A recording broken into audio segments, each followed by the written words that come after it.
Donc, on en est à notre quatrième cours, donc sur la classification non supervisée. Je vais, comme d'habitude, faire un petit rappel sur le cours précédent. Et à la fin de ce cours-là, il y aura aussi, évidemment, un petit récapitulatif de ce qu'on aura vu sur cette séance. Donc, la dernière fois, au cours numéro 3, donc on avait parlé de relations entre plusieurs variables et on avait fait notamment de la régression linéaire. Donc, voilà ce que j'ai retenu en fait des choses importantes qu'il fallait qu'on a vu au cours précédent. Donc la définition de la covariance, d'accord. Donc c'est une moyenne comme ça de ces éléments-là. Donc à chaque fois je fais l'écart entre ma donnée et la moyenne de toutes les données pour x. Pareil pour la variable y. Je fais le produit de tout ça, j'en fais la moyenne. D'accord. Bon, a priori, il y a pas ça n'a pas d'importance l'ordre dans lequel vous mettez ça à partir du moment où vous faites la même chose de l'autre côté, quoi. D'accord. Parce que si vous, parce que ça va, on a vu que la covariance pouvait être négative, hein. Donc, si vous permutez ces deux trucs-là et que vous permutez aussi ces deux trucs-là en même temps, ça va changer le signe de lui et lui, mais ça va pas changer le signe du produit. Je vais juste mentionner ça rapidement comme ça. Et en fait, si on regarde ça, on retrouve la définition de la variance, puisque si je prends covariance de x et de lui-même, je vais avoir, à la place des y ici, je vais avoir des x, et donc ça fera des xi moins x bar au carré. Donc on retrouve la définition de la variance. Le coefficient de corrélation par rapport à la covariance, c'est juste le fait qu'on l'a normalisé en fait. La covariance, elle peut prendre des valeurs qui sont quelconques. La corrélation, une fois qu'on l'a calculée à partir de la covariance, les valeurs ne peuvent aller qu'entre moins 1 et 1. D'accord. Donc ce qu'on appelle une normalisation. Ensuite, on a vu le critère des moindres carrés. Donc, l'idée de la régression par les moindres carrés, c'était de trouver une équation, une espèce d'équation de droite, y égale a plus b xi, qui marchait bien avec toutes les données. L'idée, c'est que, en fait, avec les coefficients a et b que je vais trouver par la régression linéaire, je veux qu'elles soient le plus proche possible des yi que j'avais au départ. Donc, c'est le critère des moindres carrés et le critère du R2, ce qu'on mesure à la fin. En fait, on retrouve que c'est la corrélation entre le y tilde, qui est justement mon approximation de y, que j'ai avec mes coefficients a et b. Et donc, ça donne un critère, une mesure, en fait, entre 0 et 1, qui me dit si plus c'est proche de 1, plus les données sont bien proches de la droite, soit c'est proche de 0, et à ce moment-là, il y a plus, ça n'a plus grand-chose à voir. Donc, on a vu un certain nombre de théorèmes ici, là, des propositions. La bilinarité, c'est que si je fais un changement de variable de type linéaire, c'est-à-dire de type a plus bx, c'est ça qu'on appelle linéaire. Même chose sur une transformation sur y pour obtenir une autre variable vi. La covariance est changée et en fait la nouvelle covariance des nouvelles données u et v, c'est l'ancienne covariance. Il suffit juste de multiplier par b et par d, qui sont les coefficients multiplicateurs de la variable. On retrouve aussi donc ce qu'on avait vu sur la variance. La variance, c'est si jamais je fais u et lui-même. Là, à ce moment-là, on va avoir la covariance de x et de lui-même, c'est-à-dire la variance de x. Et ici, on aura le b carré. Ce qu'on avait déjà vu sur la variance. L'inégalité de Cauchy-Schwarz, le produit scalaire de deux vecteurs au carré est inférieur ou égal au produit des normes au carré. Donc c'est déjà quelque chose que vous connaissiez déjà sans doute, avec la formule avec l'égalité et le cosinus par exemple, en deux dimensions. L'encadrement ici, qui est une conséquence de l'inégalité de Cauchy-Schwarz. La minimisation par les moindres carrés, donc vous allez voir en TME si vous ne l'avez pas encore fait. Donc pour trouver les coefficients a et b qui minimisent le critère des moindres carrés, le b optimal, c'est la covariance de xy sur la variance de x, et on déduit ensuite le a optimal en faisant y moins bx. Faites aussi attention ici, je le rappelle, l'équation de la droite ici est de la forme a plus bx. Oui. Alors rendre le plus petit possible. Là, il y a un critère des moindres carrés. c'est une espèce d'erreur, ça calcule une erreur. Je veux que cette erreur soit la plus petite possible, quoi. Donc, minimiser ce critère-là par rapport à A et B, c'est trouver les valeurs de A et de B, ici, qui rendent cette quantité la plus petite possible. Maximiser, ce serait le contraire. Mais ici, comme ça mesure un taux d'erreur, quoi, enfin une erreur, il vaut mieux le minimiser. Et le R2 pour les moindres carrés, hein, on voit que c'est le carré du coefficient de corrélation.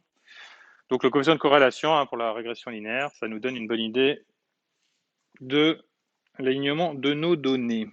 Voilà, donc ça c'était pour le cours 3, on va passer au cours 4. Il y a des questions sur le cours 3 hein, qui vous sont venues depuis la dernière fois. Je sais qu'il y en a qui me posent parfois des questions par mail parce qu'ils n'ont pas compris forcément un bout de la démonstration. C'est mieux de venir me voir à la fin du cours pour que j'explique, parce que le mail c'est le truc le plus inefficace possible pour donner des explications.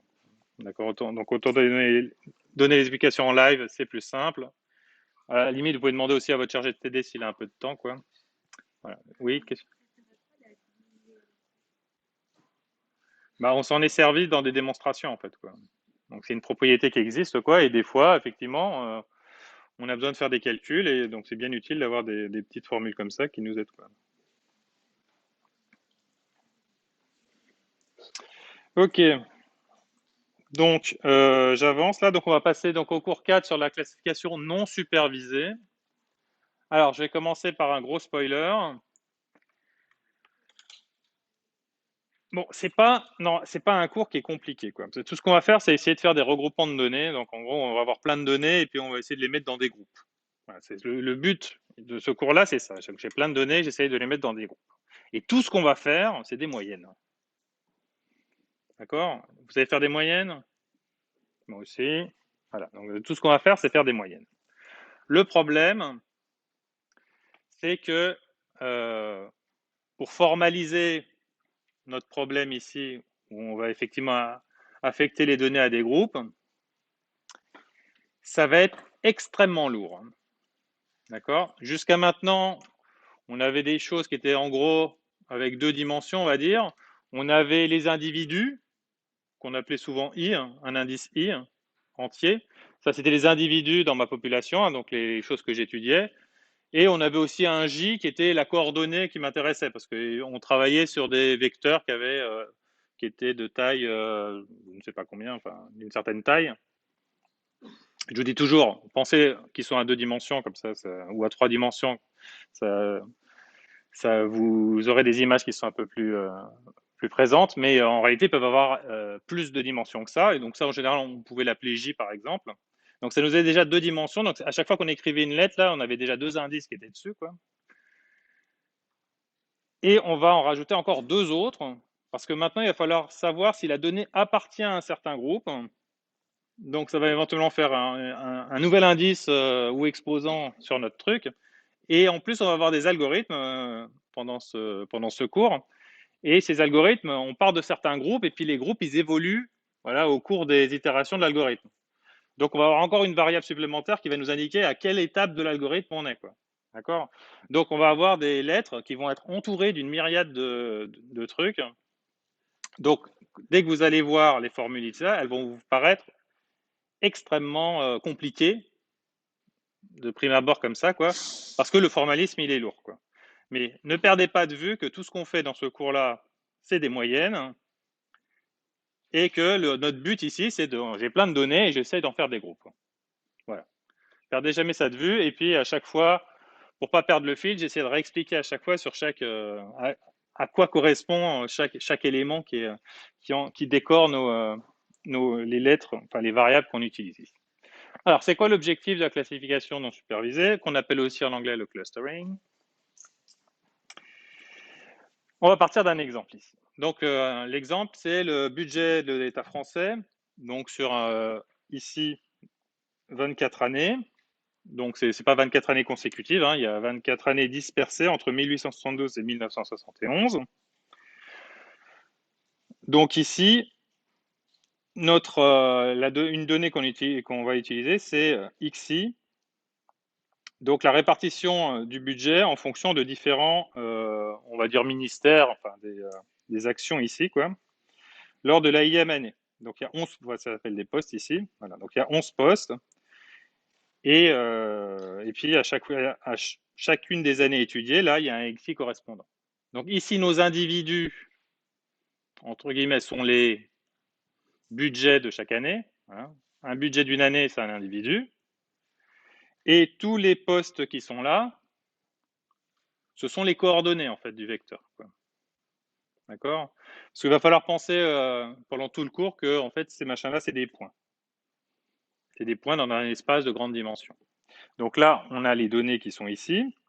Donc par exemple, qu'est-ce que ça dit là, la première ligne? C'est qu'en 1872, il y avait 18% du budget qui était affecté à PVP, hein, c'est-à-dire au pouvoir public. Qu'il y avait 0,5% du budget qui était consacré à GR, c'est-à-dire l'agriculture, etc., etc. On regarde toute la suite. En 1880, c'est une autre répartition. Alors, on peut regarder aussi les données dans un autre sens. Par exemple, le budget de l'éducation EDU, là, on peut voir qu'il a augmenté au fur et à mesure des années. D'accord? Donc, nous, ce qui nous intéresse, c'est on va essayer de regrouper, de faire des regroupements d'années. Hein. C'est ce qu'on dit. Est-ce qu'on peut définir une typologie des années, des périodes historiques, hein, en fonction de la politique budgétaire? Est-ce que, par une certaine similarité, on va dire, est-ce que je peux regrouper des années entre elles en disant que celles-là, elles sont assez similaires? Et puis un autre groupe d'années entre elles en disant là, elles sont aussi similaires entre elles, mais pas similaires avec les autres dont j'avais parlé juste avant. Donc c'est comme si vous imaginez qu'il y a plein de points. Alors je ne sais pas si j'ai une illustration, pas encore. Mais vous avez plein de points dans le plan, et puis vous essayez de faire des regroupements de points par proximité, comme ça. Et ici, c'est quoi mes points? C'est une ligne. Une ligne, c'est un point. Sauf qu'il n'a pas deux coordonnées, une abscisse, une ordonnée. Il a, entre guillemets, j'aimerais dire, il a une abscisse ici, une ordonnée, et puis des trucs bidules en plus qui sont là. Ça a plus que deux dimensions. D'accord? Je ne sais même pas combien il y a de dimensions. Il y a 11 dimensions, voilà. On est dans un espace à 11 dimensions. Évidemment, on ne peut pas se le représenter mentalement comme ça, quoi. Mais il suffit de faire l'analogie comme si c'était un espace à 2 ou à 3 dimensions. Donc, un point, c'est une ligne ici. Une ligne de données là, quoi, avec toutes ces coordonnées. Ça va, c'est clair ça pour tout le monde? Sinon, n'hésitez pas à poser des questions. En général, si vous avez une incompréhension, c'est que vous n'êtes pas toute seule ou tout seul. Oui? Est-ce que tu pourrais parler plus fort?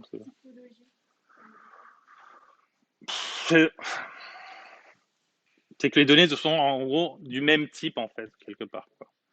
Donc si je fais une typologie, c'est que je dis que certains trucs sont du même type en fait. Quoi.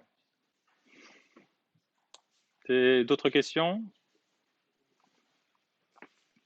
Ok. Donc je vais introduire déjà quelques notations ici, mais c'est déjà les notations qu'on avait vues la dernière fois.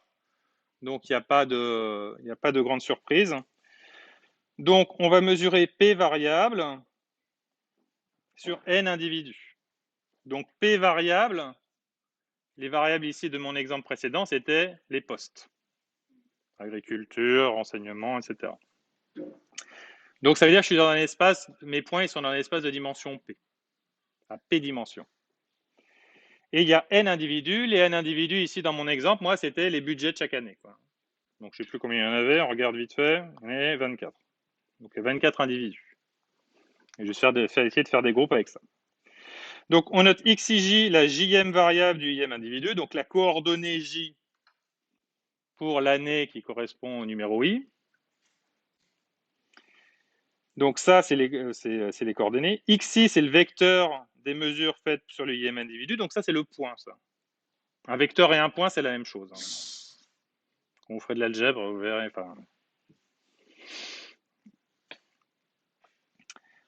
Enfin, vous l'avez déjà constaté, puisque les points, ils ont deux coordonnées. Les vecteurs, ils ont aussi deux coordonnées. Hein. Donc, n'ayez pas peur si on emploie un mot à la place de l'autre.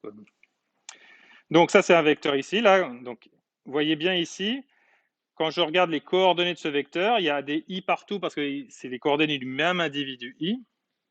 Et 1, tout ça jusqu'à P, le deuxième ici, ça correspond aux différentes coordonnées. D'accord? Si j'avais que deux dimensions, le 1 il correspondrait à l'abscisse et le 2 il correspondrait à l'ordonnée.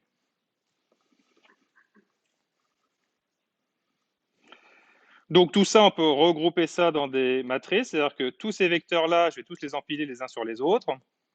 Donc l'individu 1, l'individu 2 en dessous, l'individu 3 en dessous, etc., jusqu'à l'individu n en dernier. Donc ça me fait une matrice comme ça, qui a P colonnes et n lignes. Et là, c'est la même écriture ici, hein, c'est juste dire, là, si on remplace x 1 t, là, les coordonnées de ce vecteur-là, vous voyez bien que c'est la même chose que ce qu'il y a là. D'accord. Donc grand X, c'est toutes mes données, en fait, quoi. Vous verrez en TME aussi, on va représenter, enfin, dès que vous aurez, mais je me demande si on l'a pas déjà fait aussi un petit peu, quoi. Il y a plusieurs dimensions. Non, on va faire ça en 2 dimensions. Mais pour le TME-Y, on va passer à des dimensions supplémentaires, quoi. Dans le Y, ouais, il y en a plus, ouais. Donc, représentation géométrique, hein, donc une observation I, c'est un point dans l'espace R puissance P, hein, donc c'est l'espace à P dimensions. R carré, c'est l'espace à 2 dimensions, R3, c'est l'espace à 3 dimensions, voilà. Et les XI, c'est les XI, là, à l'intérieur, ce sont ces coordonnées. Bon. Alors, on va voir ce que c'est que la typologie, en gros, quoi. Bon, l'objectif, c'est donc en partant des observations faites, hein, donc les valeurs des coordonnées sur chacun des individus, contenues dans cette matrice X, donc on veut définir K groupe. Alors K, on va le fixer à l'avance. Hein. Donc quand je veux faire des groupes, hein, je me dis à l'avance, bon, je veux faire 3 groupes. Je fixe le 3 et après je travaille. D'accord. Après, je pourrais m'amuser à faire une autre étude. Je dis, bon, qu'est-ce qui se passerait si maintenant je voulais faire 4, hein, 4 groupes, et ben, je rapplique mes algorithmes et puis il va me trouver 4 groupes. Est-ce que c'est mieux ou est-ce que c'est pas bien? On verra ça en TME. Mais là, par exemple, là, vous avez 2 exemples.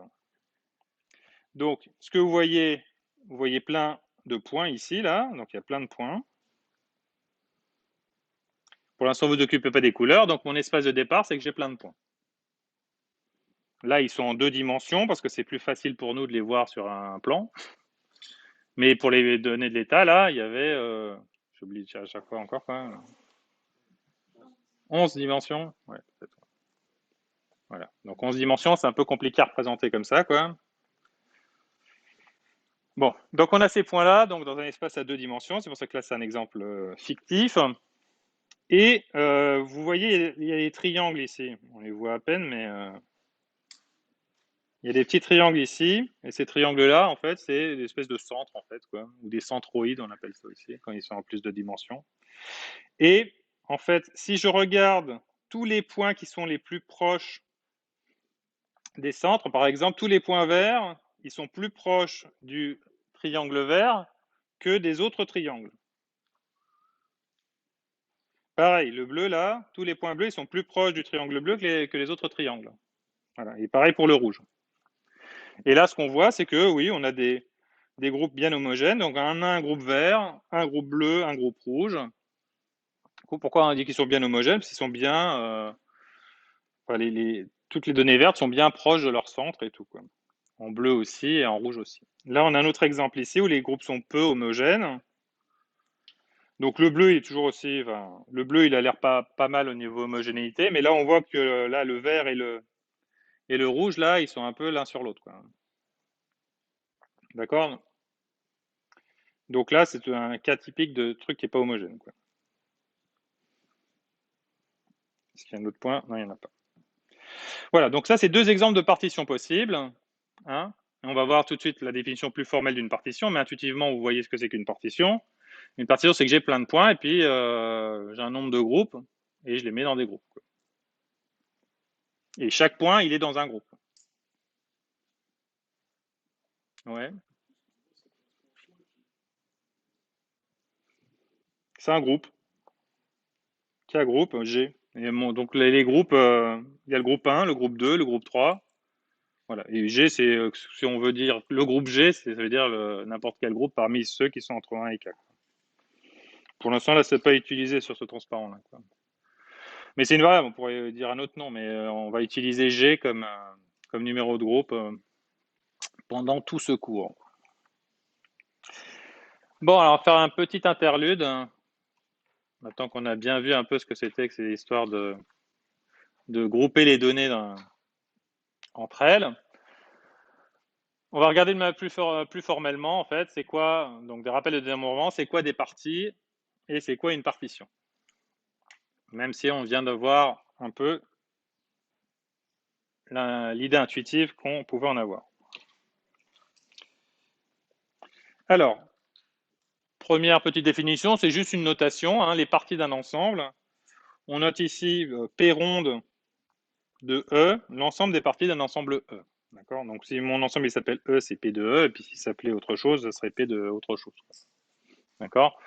Mais la notation habituelle en maths, c'est écrire un P ronde comme ça et entre parenthèses l'ensemble qui nous intéresse. Et donc là, il est défini P de E de manière plus formelle. Je pensais avoir corrigé ce truc-là, mais en fait non. Donc là, c'est P de E, voilà.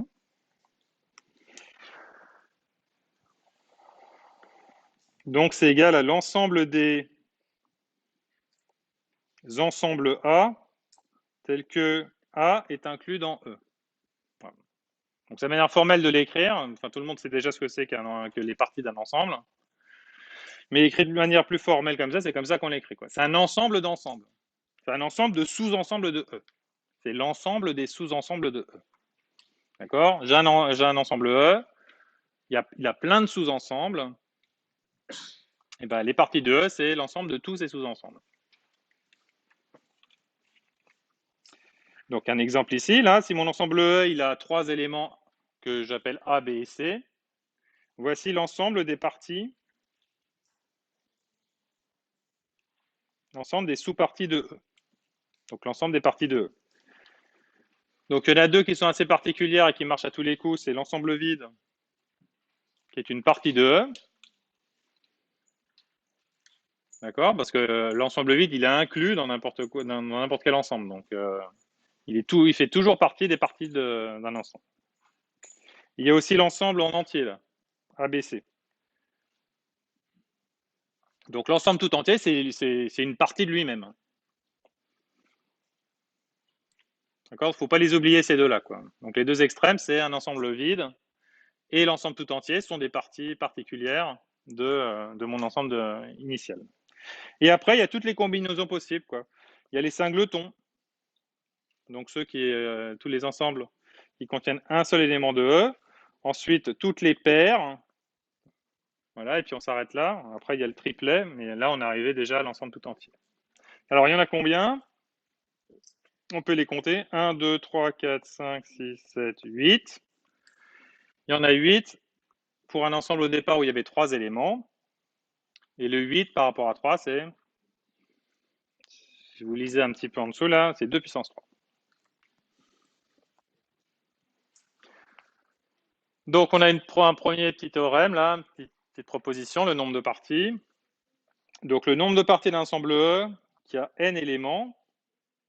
Hein, donc, cardinal de P de E, c'est 2 puissance n. Ou 2 puissance cardinal de E, autrement dit. On peut s'écrire comme ça aussi. 2 puissance cardinal de E.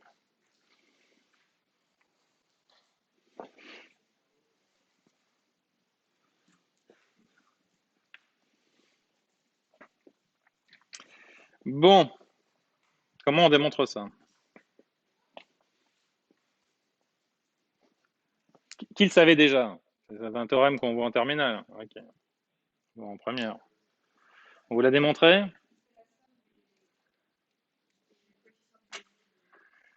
Alors, la somme des coefficients binomiaux, ouais, mais alors, ça un peu prendre une bombe atomique pour écraser une mouche, quoi. Bon, alors on va reprendre l'exemple ici. Je vais vous montrer une petite méthode d'informaticien, là. C'est quoi ce truc? Voilà, sur cet exemple-là, 3 éléments. Bon, on va prendre peut-être un ensemble plus grand, on va voir. Ok, démonstration. Donc, là, c'est juste un exemple. Hein. Donc, c'est pas la démonstration encore, mais ça va nous donner un truc, une idée pour faire la démonstration. Et on va essayer de formaliser ça après. Mais sur la partie formalisation, c'est peut-être celle qui vous perd un petit peu. Donc, on va partir sur un exemple. Donc, je prends un ensemble E et je vais lui donner 8 éléments. Donc A, B, C, D, E, F, G, H. Voilà. Donc ça, c'est mon ensemble E. J'aimerais prouver qu'il a 2 puissance.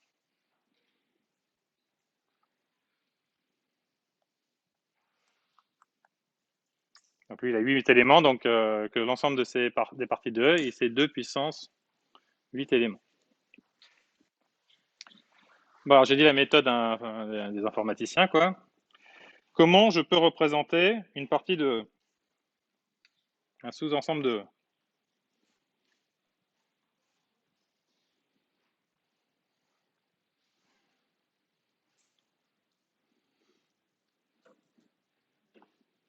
Personnalisé, A, B, C, D, E, F.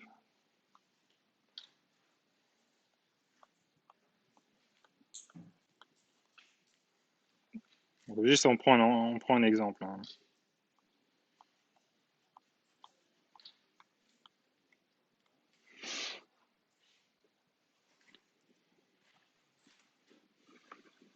Donc là, j'ai mis des 0 et des 1 hein, en dessous des trucs là. Ça serait quoi comme ensemble? CEF par exemple, oui. Ça aurait pu être l'autre, le complémentaire, mais on va dire quand il y a un, on va dire qu'il est dedans. On pourrait faire le contraire, ça n'a aucune importance. Mais... Voilà. Tout le monde a compris, je fais un deuxième exemple. On va faire un deuxième. Hein. C'est quoi cet ensemble? Voilà. EF, GH. Bon. Est-ce que vous êtes d'accord que avec mes 0 et mes 1 là comme ça, est-ce que je peux représenter tous les sous-ensembles possibles? Oui. Parce qu'à chaque fois, je dis pour chaque élément, est-ce qu'il est dedans, est-ce qu'il n'est pas dedans? Par exemple, il y a l'ensemble vide. L'ensemble vide, c'est que des zéros, hein. Et l'ensemble tout entier, c'est que des 1. Bon, question.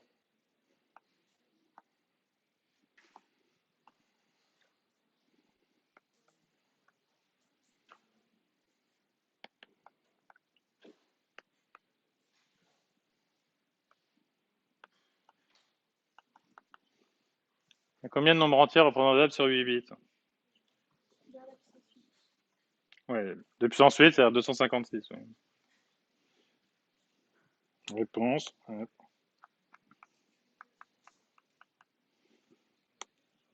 Ou autrement dit, j'ai deux choix pour le premier, fois deux choix pour le deuxième, fois deux choix pour le troisième, fois, etc. Et comme il y en a 8, ça fait 2 puissance 8. Bon, est-ce que vous êtes convaincu par ma démonstration? Sur cet exemple-là, hein. Bon, maintenant, on va le faire à la matheuse, hein. Moi, je suis informaticien, hein, que ça soit clair. Bon, alors qu'est-ce qu'on va dire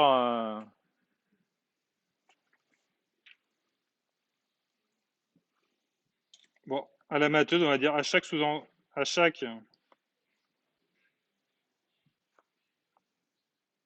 partie que je vais appeler, comment les appeler ces parties? P appartenant à P de E. C'est pas le même P, hein.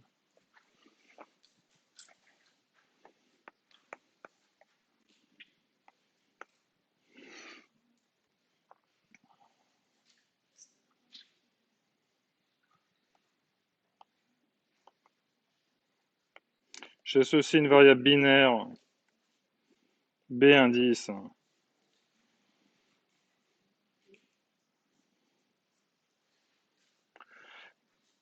B indice petit e hein, pour n'importe quel élément E appartenant à E comme ça. On pourrait faire comme ça. On pourrait aussi dire qu'on numérote les éléments de E. Comme c'est un nombre fini d'éléments, je numérote les éléments de E de 1 à n. Et donc après, j'ai B1, B2, Bn, ma variable binaire, quoi. Notre manière de voir les trucs. Et après, il n'y a plus qu'à faire le dénombrement.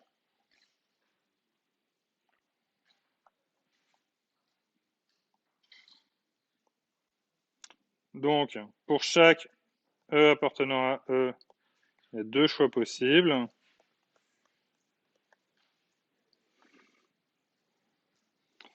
cardinal de E,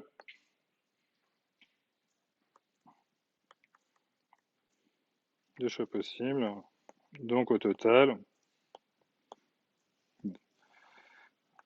c'est 2 fois 2 fois etc. fois 2. Il y en a cardinal de E, machin comme ça. Hein, donc c'est 2 puissance cardinal de E. Bon, c'est pas la démonstration du siècle. Hein. Une fois que j'avais dit les trucs d'abord, il faut juste formaliser un petit peu, quoi.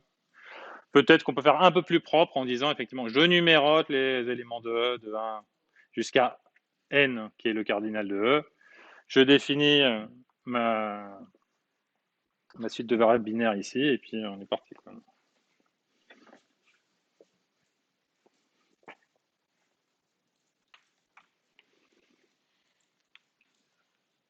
On est bon.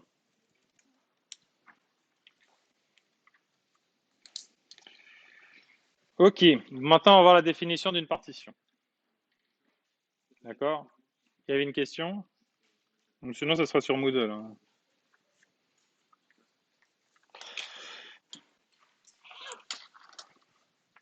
Alors, je rappelle l'objectif, c'est de répartir un individu en cas groupe hein,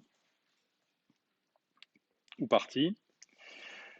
Donc, de façon à ce que chaque individu n'appartienne qu'à un seul groupe. Hein. Il n'a pas le droit d'appartenir à deux groupes. Donc, c'est ce qu'on appelle une partition. Donc, soit un ensemble C qui a K éléments de P de E. Donc là, je prends K partie de E. Hein, c'est ça qui est dit, quoi. Je prends K partir de E et ces K parties, je les mets ensemble, j'appelle ça C. D'accord? Ça veut dire qu'il n'y a pas vraiment de... Enfin, si je permute C1 et C2, c'est la même partition. D'accord? La numérotation des différents groupes n'a pas d'importance. Donc C, c'est une partition de l'ensemble E, qui est initialement supposé non vide. Hein. En cas partie, si et seulement si. Donc toutes les parties sont non vides. D'accord? Donc dans ma partition, il ne peut pas y avoir un groupe qui est vide. D'accord? Donc c'est vraiment K, groupe non vide. Les parties sont 2 à 2 disjointes. Donc dire qu'elles sont 2 à 2 disjointes, c'est-à-dire qu'il n'y a pas un élément qui appartient à deux groupes en même temps. Et la réunion des parties, ça forme l'ensemble tout entier. Donc c'est exactement ce qu'on a vu avec les points bleus, les points verts et les points rouges, quoi. Ils sont bien séparés hein, dans le sens où effectivement, les points, ils peuvent pas être rouges et bleus. Hein. Ils sont soit rouges, soit bleus. Et il n'y a pas de point qui n'a pas de couleur. D'accord? C'est une partition en trois parties. Rouge, vert et bleu. Il n'y a pas des points qui restent sans couleur. Hein. Ils ont forcément une couleur. Ils ne peuvent pas avoir deux couleurs. Voilà. Donc là, après, c'est dit de manière un peu plus formelle. Bon, là, le quel que soit, c'est pas terrible écrit comme ça, mais l'idée, c'est pour tout G tel que G est compris entre 1 et K. Donc ça, G, c'est le groupe. Donc CG est non vide. Le groupe G, il est non vide. Donc pour tout élément G compris entre 1 et K et tout élément L compris entre 1 et K tel que G et L sont différents, et ben l'intersection de ces deux groupes, il est vide. Donc ça veut dire qu'il n'y a pas un point qui appartient à la fois au groupe G et au groupe L. C'est impossible. Et la réunion des parties, ça fait l'ensemble tout entier. Voilà, donc l'union des CG, pour tous les groupes qui vont du groupe 1 jusqu'au groupe K, ça donne l'ensemble tout entier. Donc ça, c'est une autre notation, là, c'est comme les sigma et les pics qu'on a déjà vus. Hein. C'est exactement le même principe. Quand vous avez vu la dernière fois avec depuis le début de cette année avec des plus ici, ça faisait un sigma. Là, quand on fait l'union de tout le monde, c'est un grand U comme ça. C'est un grand symbole union. Quoi. Mais bon, c'est le seul transparent sur lequel vous le verrez. Là. C'est bon. Donc, enfin, il n'y a pas, voilà, transparent a l'air gros, mais il n'y a pas grand chose à dire. Hein. Voilà, une partition, c'est ce que vous pensiez déjà ce que c'était avant, et donc c'est juste un truc où effectivement les points sont forcément dans des groupes, hein, dans un seul et un seul groupe, et il y a tous les points, oui, sont dans un groupe, j'ai déjà dit. Il n'y a pas de groupe qui est vide, parce que sinon, je mentirais en disant que j'ai qu'un groupe alors qu'il y en a un qui est vide. Voilà, donc par exemple, pour un ensemble qui est l'ensemble ABC, toujours là, si je prends la partie C1 qui est juste le singleton B et la partie C2 qui est la paire A et C, bah, j'ai bien une partition puisque l'intersection de ces deux machins-là, elle est vide, hein, il n'y a pas d'éléments en commun. Aucun n'est vide. Et si je les réunis entre eux, si je fais l'union des deux, je retrouve bien ABC. Voilà. Donc là, j'ai bien une partition. Donc l'addition implique que chaque élément de A appartient à une partie une seule, je l'ai déjà dit 50 fois. Et la réunion des parties contient E, mais c'est exactement E en réalité. Et intersection de A2 vide, donc c'est la même remarque, enfin la même explication que j'ai donnée depuis tout à l'heure, quoi. Et je répète à nouveau, et ça, il n'y a pas d'ordre. Hein. Vous voyez ici, c'est un ensemble. C'est pas une séquence, hein. C'est pas une suite. Donc il y a des accolades là. Donc c'est pas un triplet de 3 trucs. Hein.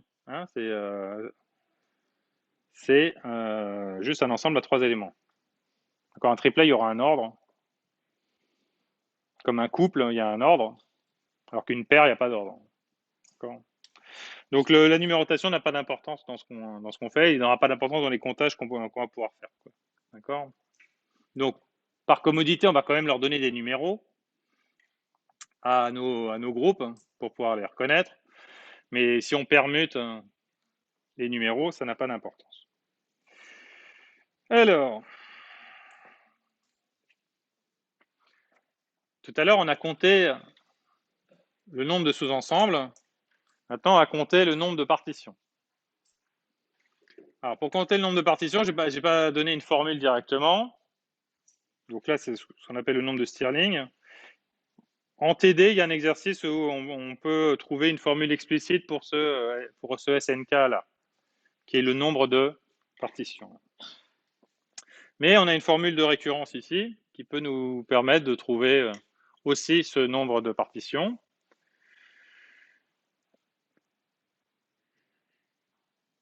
Donc la récurrence, en gros, elle est là.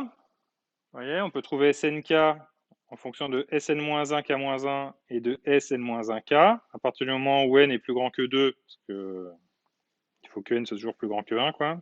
On ne va pas partitionner un ensemble vide. D'accord.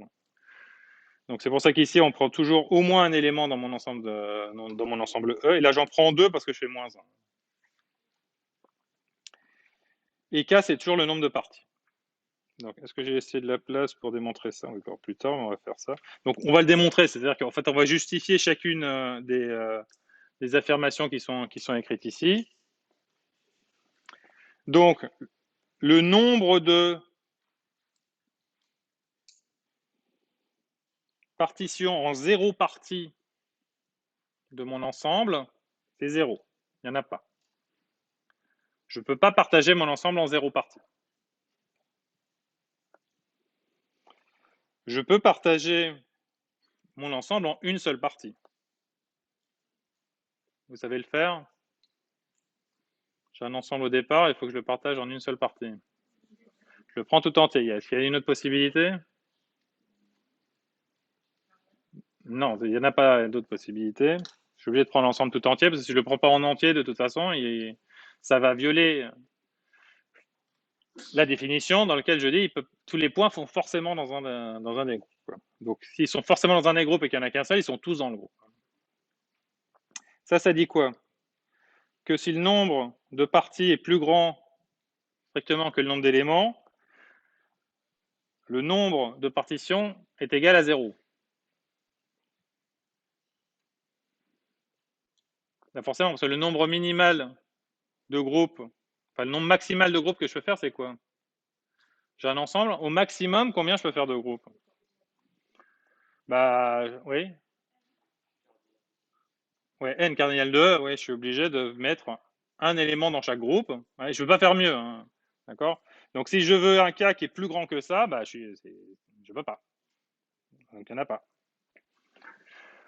Donc ça suffit en fait ces trois choses-là comme initialisation de la récurrence qui est ici, qui me dit que, alors si j'ai au moins 2 éléments et que je veux faire donc une partition en O plus entre 1 et O plus n éléments, à ce moment-là, j'ai cette formule-là qu'on va justifier juste après.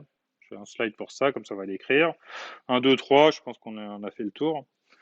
Là, c'était juste pour vous donner l'ordre de grandeur de ce nombre SNK, donc du nombre de partitions. Parce que je vous rappelle que le but dans notre cours, c'est justement de faire des partitions. C'est que j'ai plein de points, Et j'essaie de trouver une partition que j'estimerais être la meilleure ou qui est pas trop mal, quoi, dans un certain sens. Oui, il y a une question. Sn1 égale à 1, donc c'est le nombre de manières de faire une partie avec un ensemble à n éléments. J'ai un ensemble à, on peut fixer n, hein, je vais fixer à 3. J'ai un ensemble ABC de tout à l'heure à 3 éléments. Je dois en faire un seul groupe. Enfin, je vais faire une partition en un groupe. Ben, j'ai pas le choix, je suis obligé de prendre le truc tout entier. Pour qu'il n'y ait qu'un seul groupe, je suis obligé de prendre tout le monde. C'est comme vous ici. Hein, si je dois répartir en groupe de TD et qu'il n'y a qu'un seul groupe de TD, bah, je suis obligé de mettre tout le monde dans le groupe de TD. Quoi. Et puis les autres règles, elles s'appliquent aussi. Hein. Quand on vous met dans un groupe de TD, vous n'êtes pas dans l'autre groupe de TD. Vous pouvez appartenir qu'à un seul groupe de TD. Quoi. Et aussi, les groupes de TD, les TD ne sont pas vides. Sinon, la fac, elle ne veut pas payer. Et après, je mentirais. Si j'ai un groupe de TD vide, après, je vais dire, si je me prends 5 groupes de TD vides plus 5 autres groupes, et je vais dire, ah, ben, j'ai 10 groupes de TD dans ce groupe. Non, je mens là. Bon, alors, je reviens à mes ordres de grandeur ici. Donc, n, c'est la taille de l'ensemble, et k, c'est le nombre de parties. Donc, le nombre de manières de prendre un ensemble à 10 éléments et le partager en 3 parties, il y a 9330 manières de le faire. Une fois que vous avez fait tourner la moulinette des SNK, là, c'est déjà pas mal. Hein. C'est bon, c'est clair pour tout le monde, là? Donc, j'ai 10 éléments, juste 10. Hein.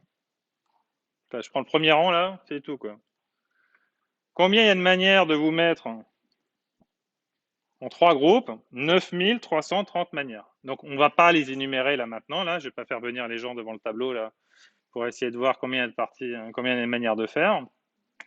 Parce qu'il y en a déjà beaucoup trop, quoi. Et évidemment, comme vous pouvez vous en douter, ça explose. Donc, si j'ai 20 étudiants et que je vais faire 4 groupes, il y a environ 4,5 10 puissance 10 manières de le faire. Oui. Pourquoi c'est aussi grand? Parce que c'est comme ça.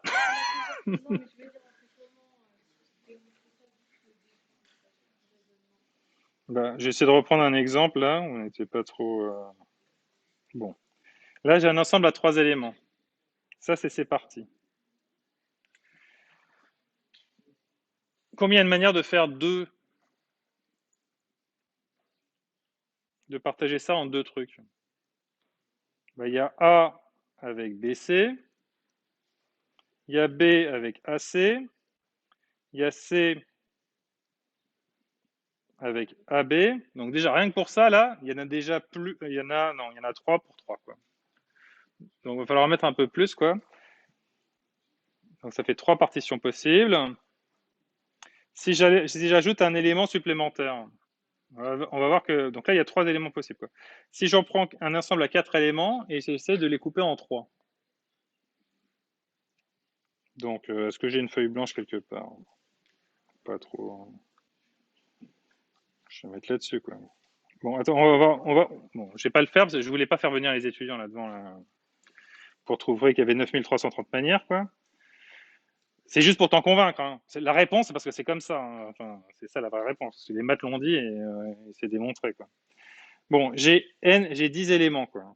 Donc, on va les appeler E1, E2, jusqu'à E10. Donc ça, c'est mes 10 éléments. Je dois faire des groupes de 3. Je peux déjà prendre, voilà, pour mes groupes, donc déjà, c'est mon ensemble de groupes, donc je vais ouvrir une accolade. Premier groupe, je prends juste 1. Deuxième groupe, je prends juste 2. Troisième groupe, j'ai pas le choix. Je prends tout le reste. Hein. Je prends tous les autres, de E3 jusqu'à E10. Voilà, donc ça me fait une première partition. Maintenant, je peux garder E1. Là, je peux prendre E3. Et là, je prends tous les autres. On continue. Je garde E1. Là, je peux prendre E4. Et tous les autres. Je m'arrête ou pas là? Parce que Ok, parce qu'après, je peux faire les paires. Tu vois, je peux en prendre deux dans le premier ensemble, et puis un seul dans le deuxième ensemble, et puis voilà. Donc ça va exploser, et à la fin, il y en a 9300.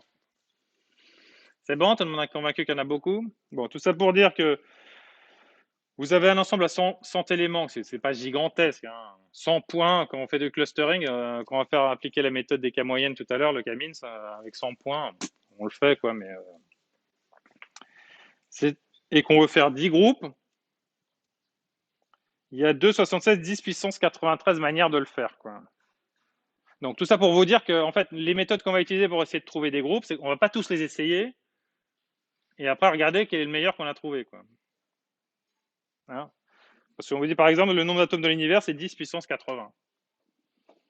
Donc déjà on peut même pas associer une partition à un atome dans l'univers. Pourquoi on vous parle toujours de nombre d'atomes dans l'univers? Parce que par exemple, juste pour écrire ma partition qui est là, là ici, là, ça utilise quelques atomes en fait, quoi. Tu vois un certain nombre de petits atomes bleus là sur mon écran, là. Façon de parler, quoi, pour juste écrire ma partition qui est là, quoi. Si je devais toutes les écrire, je ne pourrais pas. Parce qu'il n'y a pas assez d'atomes dans l'univers. C'est un peu ça l'idée. Et pareil, si vous utilisez un ordinateur, il a besoin d'atomes pour être fabriqué. Il ne peut pas contenir plus d'informations que le nombre d'atomes qu'il contient. Bon. Ah oui, donc il fallait démontrer un truc. Alors, de mémoire, c'était SNK, c'était S N-1, K-1, plus K fois S. Donc là, j'avais K-1 dans l'ensemble N-1. Et là, c'était N-1, K. Oui, je vais faire comme ça. Ouf. Bien. Les autres, on est à peu près d'accord que c'est justifié. Bon, on se souvient quand même que c'est pour n qui est supérieur ou égal à 2, histoire que ça soit supérieur ou égal à 1, et puis ça aussi. Et évidemment, on prend un k qui vaut au moins 1. Pourquoi je l'ai écrit comme ça? Je prends un k qui vaut au moins 1 et qui vaut au plus n. Bon, ça sort d'où?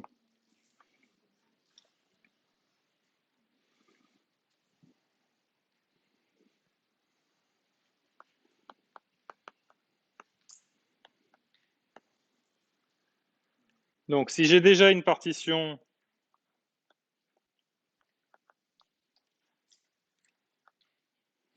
en k moins une partie d'un ensemble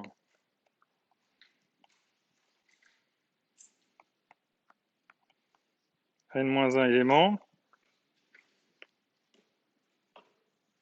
donc si j'arrive à... Et donc, je peux les compter. D'accord?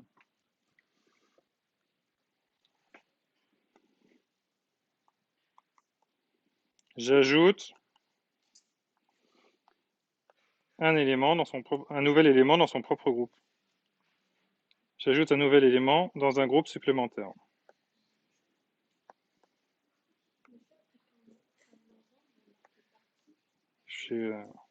Oui. Hop. Si j'ai déjà une partition en K-1 partie, oui.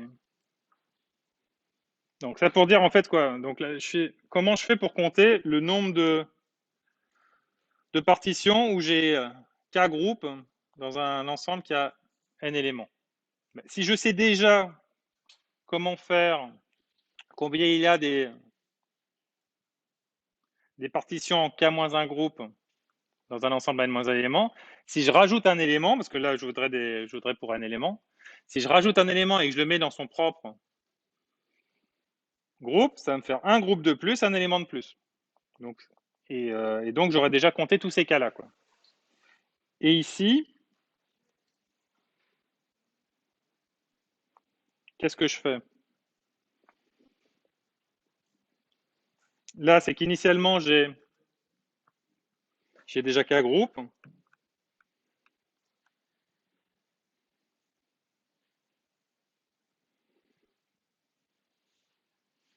K groupe, donc une partition de taille K, hein. K groupe d'un ensemble à n-1 éléments, à n-1 éléments. Comme j'ai déjà K groupe et qu'à la fin je veux aussi K groupe mais avec n éléments. Là je veux à la fin K groupe avec n éléments. Là je sais déjà faire des groupes de n-1, enfin sur un ensemble à n-1 éléments, je sais aussi faire K groupe. J'ai un élément supplémentaire qui arrive. Qu'est-ce que j'en fais? Bah, je ne peux pas lui faire créer un groupe tout seul parce que ça, du coup je me retrouverai avec K plus un groupe. Ça ne va pas. Donc je vais le mettre par exemple dans le premier groupe. Ou bien je peux le mettre dans le deuxième groupe. Ou bien je vais le mettre dans le troisième groupe, etc. quoi. Donc c'est pour ça qu'il y en a il y a quatre manières de le faire. Oui. Tout. D'accord, donc il faut me préciser ici, là. Donc j'ai K groupe. Ici, ça, ce que ça veut dire, c'est le nombre de partitions possibles en K groupe à n-1 éléments. Enfin, en K groupe à partir d'un ensemble à n-1 éléments. Il faudrait que je fasse des petits dessins. Oui, tu avais une question, oui. Pardon? Là, on calcule rien, on essaie juste de montrer que l'égalité est juste. Est-ce que tu es d'accord que l'égalité est juste ou pas? Est-ce que tu es d'accord sur le fait que l'égalité est correcte ou pas? Ou tu as encore des doutes? Tu as peut-être des doutes encore, je ne sais pas. L'idée, c'est que, en fait, pour compter le nombre de partitions en K groupe à partir d'un ensemble à n éléments, je vais essayer de m'appuyer sur des problèmes qui sont un poil plus simples. Notamment, si je sais compter combien il y a de partitions à K-1 groupe dans un ensemble à n-1 éléments, et si je sais aussi d'autre part combien il y a de partitions de K groupe dans un ensemble à n-1 éléments, eh ben, je peux trouver ça. Comment? Bah, je pars de la situation précédente, quoi. Donc, pour passer, en gros, pour avoir une partition en K groupe sur un ensemble à n éléments, j'imagine que j'ai déjà n-1, que j'ai fait le travail sur n-1 éléments. Si j'ai fait le travail pour n-1 éléments, je peux compter pour K-1 ici. Donc, si j'ai fait le travail pour n-1 éléments, il faudrait que je rajoute un élément supplémentaire pour pouvoir avoir un groupe à n éléments. D'accord? Comment, à partir d'un groupe à n-1 éléments que j'ai déjà partitionné, il y a combien de manières de faire pour ajouter un élément supplémentaire? Soit la partition était déjà en K groupe, à ce moment-là, je n'ai pas le choix, je suis obligé de le mettre dans un groupe existant. Et il n'y a qu'à manière de le faire. Soit la partition, elle avait un groupe de moins, et j'ajoute un nouvel élément et je veux K groupe, bah, il est obligé d'être dans son groupe tout seul. D'accord? Et donc, quand on fait les comptages, ça donne ça. Alors, après, comment on applique ça en pratique? Bon, je vous ai dit, en TD, il y aura on va démontrer une formule pour ça. Mais bon. Là, on va prendre le plus petit possible. Pour n supérieur ou égal à 2 et k compris entre 1 et n. Bon, par exemple, si je veux calculer s de 2, et je vais prendre k qui vaut, allez, 2, soyons fous. S de 2, c'est pour toi hein, que je le fais là. Oui, oui, oui. Tu me dis ça sert à quoi cette formule? C'est ça que tu m'as demandé quoi. Bon, je vais utiliser la numéro 4 là pour calculer S de 2 parce que j'ai le droit. Parce que n est supérieur ou égal à 2 et puis k est bien dans les bonnes valeurs. Quoi. S de 2, on me dit que c'est S, je vous écoute, S11 plus 2 fois S 12. Ok. Qu'est-ce qu'on peut dire? S11, est-ce que je l'ai quelque part? Il est ici, là. Il vaut 1. S12, c'est le 3, là.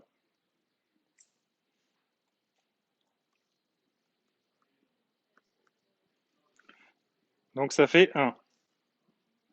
Donc il y a une seule manière de faire deux groupes dans un ensemble à deux éléments. Vous êtes d'accord? Oui, on n'a pas le choix. Si on veut faire deux groupes et qu'on met rien qui est vide, on est obligé de prendre un singleton et l'autre singleton. On ne peut pas faire autrement. Donc là, ça montre bien pour lui. Mais si tu me demandes n'importe lequel, vas-y, demande-moi n'importe lequel, qui vérifie quand même les hypothèses du 4, là. Tu voudrais calculer quoi, par exemple? S, 10 et 5. Donc j'ai un ensemble à 10 éléments, j'essaie de faire une partition en 5 parties, un truc en 5 parties, quoi. J'essaie de le couper en 5 parties. Qu'est-ce que je vais faire? Eh ben, je vais utiliser la formule 4, et en fait, la formule 4 va me dire, si tu arrives à calculer S de 9 et de 4, d'une part, et que tu arrives à calculer aussi, d'autre part, S de 9 et de 5, eh ben, on a gagné. Comment on calcule S de 9 et de 4? Ben, c'est pareil, je vais utiliser la formule 4. Il faudrait que je calcule d'une part S de 8 et de 3, et d'autre part S de 8,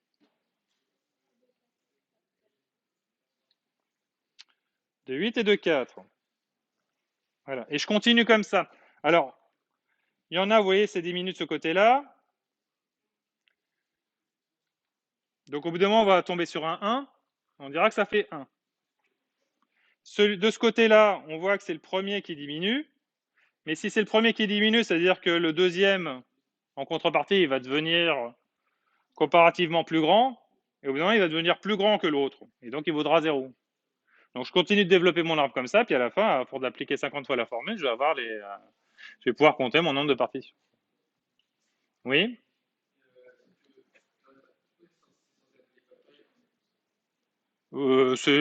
Ça explose comme des factoriels, ouais. Mais tu veux pas attendre le TD pour la formule directe du truc?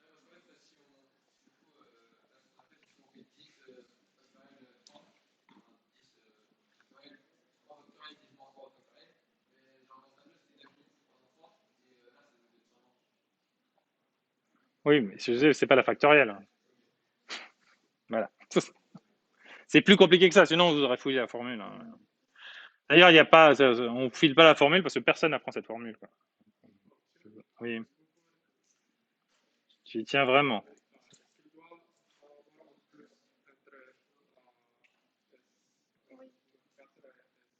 Quelqu'un a répondu oui? T'as compris la question alors? Excuse-moi.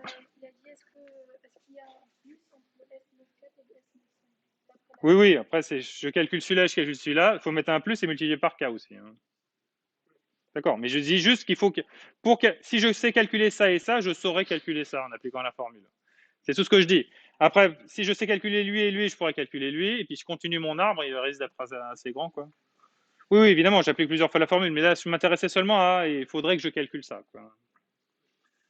C'est juste la manière informatique de montrer le truc, quoi. Si j'écrivais la fonction de manière récurrente, quoi, donc une fonction récursive, elle me calculerait ça. Vous avez vu les fonctions récursives? Déjà? Oui, vous les avez déjà vues avant, quoi. C'est la bande des NS6, hein. Ok, bon, on va venir au vif du sujet. On a passé 1 heure là-dessus. On va passer à l'algorithme du K-means, autrement appelé en français les K moyennes, la traduction mot à mot. Donc on va voir c'est quoi le critère d'optimalité. Donc quel critère en gros minimise le K-means? En réalité, il va même pas le minimiser, quoi. Un petit aparté sur les données centrées réduites, ça c'est pour faire des pré-traitements sur nos données pour qu'elles soient pas, pour que les différentes coordonnées de nos points soient, il n'y en a pas une qui ait plus d'importance que l'autre, hein.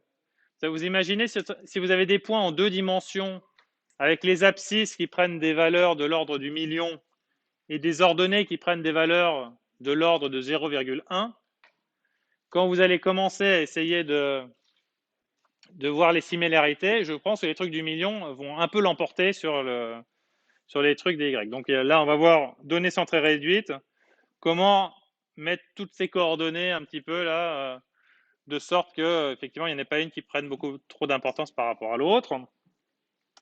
On va voir le principe de l'algorithme et on va montrer qu'il converge vers un optimum local. Enfin, on va le montrer très rapidement, parce que j'ai pas envie de vous dégoûter non plus. Et ensuite, on verra la classification ascendante hiérarchique. Oui. Optimum, c'est soit maximum, soit minimum, quoi. Donc c'est la même question que tout à l'heure. Oui, oui, c'est pareil, hein. Enfin, tu te poses trop de questions. Vraiment. Bien. Des petites définitions. C'est quoi le point central de l'ensemble des données? Vous avez des formules ici, mais alors même sans regarder la formule ou en la regardant un peu de loin comme ça, c'est quoi le point central de l'ensemble des données? C'est la moyenne. Je prends tous mes points et je calcule un point moyen. Comment on calcule un point moyen à partir de plein de points? On fait les moyennes des coordonnées. On prend un point où chaque coordonnée de ce point, c'est la moyenne des coordonnées. Voilà. Chaque coordonnée du point, chaque coordonnée J de mon point, c'est la moyenne des coordonnées J de tous les individus I.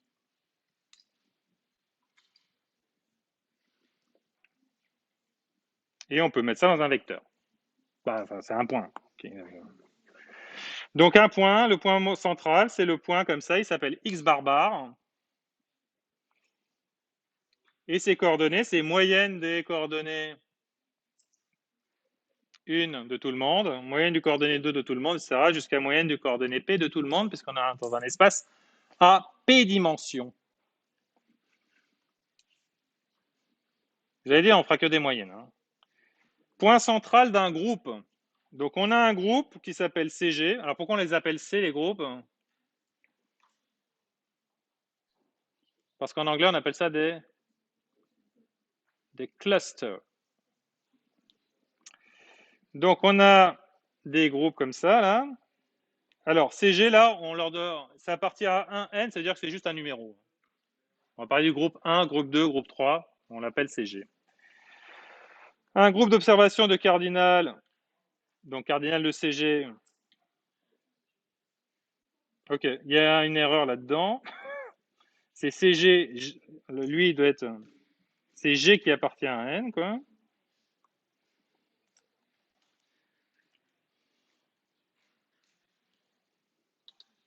Donc CG, c'est les groupes, c'est un ensemble. Et en fait, c'est G qui est un numéro. Donc il y aura le groupe C1, le groupe C2, etc. Tu vas à la manif, là? Tu vas à la manif, elle est terminée. Hein. Donc, du coup, là, j'ai corrigé parce que la cardinale de CG ici, là, c'est. Donc, son nombre, on va l'appeler, on lui donne un nom aussi, on l'appelle NG. Hein. C'est juste, en maths, il y a pas mal de choses, c'est donner des noms aux choses. Quoi. Après, il faut juste se souvenir des noms qu'on a donnés à ces choses-là. Sinon, on ne comprend plus rien.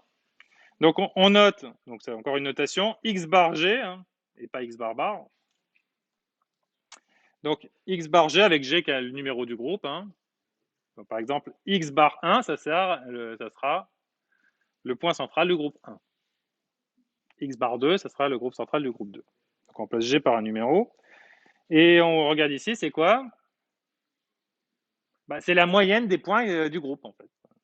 Le point central du groupe, c'est la moyenne des points du groupe. Et c'est quoi la moyenne des points du groupe? Bah, c'est le point qui a pour coordonnées les moyennes des coordonnées des points du groupe. Est-ce que ça pose un problème à quelqu'un? C'est quand même, c'est super complètement intuitif. Hein. Bon, après, il y a les notations. Donc, je prends au lieu de prendre tout le monde, je prends tous mes points, je m'intéresse uniquement aux points qui sont dans un groupe et je fais la moyenne, comme j'ai fait tout à l'heure. Sauf que je me suis juste restreint à un sous-groupe. Donc, c'est pour ça qu'ici, il y a écrit 1 sur NG, pas 1 sur N. N, c'est l'effectif total. NG, c'est juste l'effectif du groupe G. Et là, quand j'écris I appartient à CG, c'est pour tous les individus. Ok, j'ai compris. D'accord. Hop.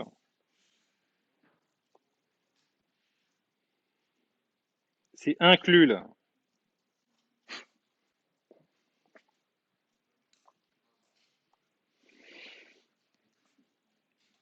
Là, j'ai mis inclus, là. Faudrait pas que j'oublie de le corriger avant de le remettre sur Moodle. Et donc, pour tous les indices I qui sont dans le groupe CG, hein, donc pour tous les numéros d'individus qui font partie de mon groupe, bah, j'additionne les coordonnées et je fais la moyenne. Voilà, il n'y a rien de difficile, hein. Exactement comme on l'a dit. C'est bon pour tout le monde? Donc tout le monde sait faire les moyennes de tous les points et tout le monde sait faire les moyennes de seulement les points d'un groupe particulier, quoi. Bon, alors on a des petits exemples ici, là, de données fictives avec une partition. Et on a représenté ici les points moyens par des triangles. Alors s'ils ne sont pas trop visibles, moi je vous les indique. Donc là, il y a un triangle, là. Il y en a un là, ici, là. Un là. Là, il y a un autre triangle bleu, un triangle vert, ici, un triangle rouge. Et ces triangles-là, donc, ce sont les points centraux des groupes. Est-ce que vous voyez le point central de l'ensemble des données? Oui, il est gris, c'est un carré ici. Voilà. Donc là, c'était bien, pas bien, ça. Si vous vous souvenez, là, ce qu'on a dit, bien homogène, pas bien homogène. Ça, on peut remarquer ici, là, pour les trucs qui sont bien homogènes, là, en même temps, ils sont bien éloignés aussi de du point central. Alors que là, quand c'est moins homogène, vous voyez que le triangle vert est beaucoup plus proche du point central. On va développer ça un petit peu plus tard, quoi, mais c'est une propriété qu'on pourra démontrer. Donc voilà, donc le point central, c'est le point qui est vraiment, vous voyez, hein, il est à peu près au centre des données, quoi. Et les points centraux des groupes, ils sont à peu près au centre de leur groupe. Et après, vous savez, on peut sûrement trouver les coordonnées du point gris à partir des coordonnées des triangles de couleur. Non? Sans doute moyen, ouais. En faisant quoi? Je veux bien faire la moyenne des moyennes, mais avec un petit truc en plus quand même, quoi. Petite pondération quand même, quoi. On va pondérer par le nombre d'éléments dans chaque. Bon, là, ils ont l'air à peu près d'avoir. Non, le bleu, par exemple, il pèse moins lourd, hein. D'accord? Donc le bleu, il peut pas attirer autant que le rouge, par exemple, quoi. C'est pour ça qu'il est plus éloigné, quoi. D'accord? Donc c'est le barycentre. Le barycentre des points pondérés par les effectifs, en fait, quoi. Bon, c'est la seule fois que j'en parlerai pas plus après, mais bon, gardez ça l'idée en tête quand même. Alors, quelques petits rappels, mais je pense qu'on avait déjà vu ça dans les cours précédents. Pour calculer la norme d'un vecteur, on prend le vecteur, on fait scalaire avec lui-même, et on prend la racine carrée.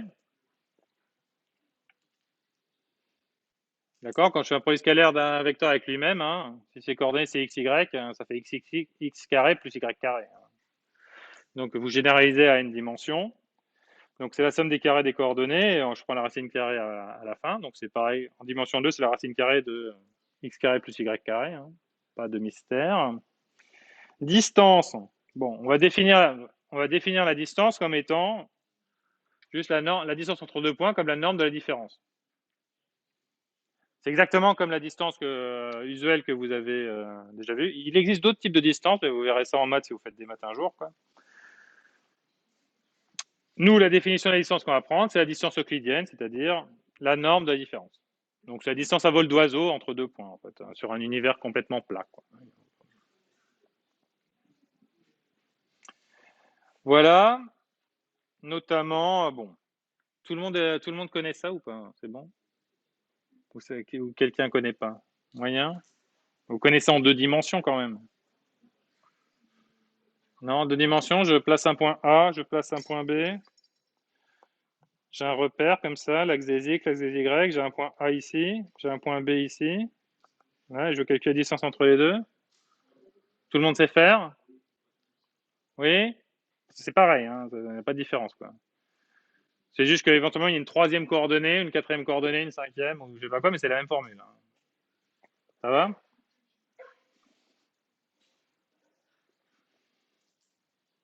Juste pour le dire, hein, ça serait racine carrée de xa moins xb au carré plus Y moins YK au carré. Hop, c'est la norme d'un vecteur. Hein. Alors, dispersion intergroupe, dispersion intragroupe. Bon, alors, bon, on les donne en je les donne en définition là, mais en fait, on va les retrouver après plus tard. Alors, la dispersion des points centraux, c'est une définition, hein, mais on va voir qu'elle fait un petit peu sens. Hein. La dispersion des points centraux autour du point central de l'ensemble de données, c'est ça. Donc, c'est une distance à chaque fois entre x bar g, vous vous souvenez, c'est le point central du groupe G. X bar, c'est le point central des données. Donc, je regarde la distance au carré entre ces deux machins-là, entre mon triangle et mon carré gris. Je le pondère par l'effectif du groupe G. Je fais la somme pondérée de tout ça et ça me donne la dispersion intergroupe. J'ai pas divisé par n à la fin, ça sert à rien. Ça compliquerait la formule pour rien. D'accord? Donc plus ils sont éloignés là, plus la dispersion intergroupe elle sera grande. Hein, plus les triangles sont éloignés du carré gris, plus ça c'est grand. Et on veut que nos groupes ils soient bien éloignés les uns des autres. Donc c'est dispersion intergroupe. Inter, c'est entre les groupes.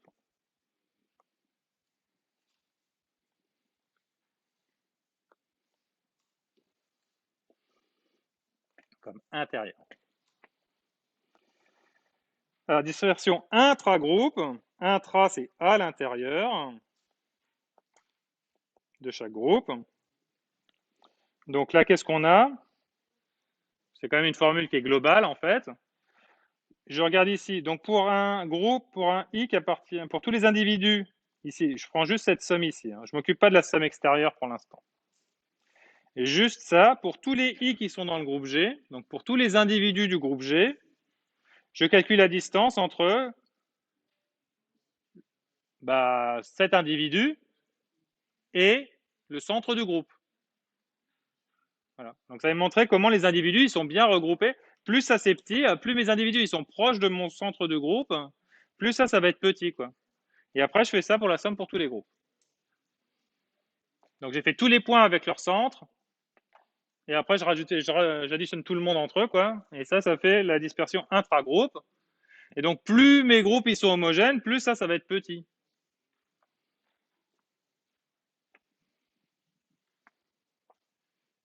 Ça va? C'est juste des définitions, hein, c'est comme ça. Mais de toute façon, on va la retrouver, ces trucs-là, peut-être assez rapidement, j'ai l'impression. Avançons. Donc là, il y a un petit exemple dans lequel je calcule, enfin je calcule, c'est pas moi qui l'ai fait, mais on calcule la dispersion inter et la dispersion intra. Donc là, c'était pour le bon cas, c'est lui, là, où j'ai des bons groupes homogènes bien séparés. Et là, j'ai des groupes pas homogènes, là, ils se rentrent dedans, là. Et donc, ils sont moins séparés, quoi. Donc, si on regarde la dispersion inter, c'est-à-dire entre les groupes, pour le bon cas, elle est grande parce que les points, les triangles ici sont bien éloignés du centre ici. C'est vrai que c'est grand. Pour le mauvais cas, c'est un peu plus petit parce qu'en fait, là, vous voyez, mon triangle vert, là, est beaucoup plus proche de mon centre. Hein.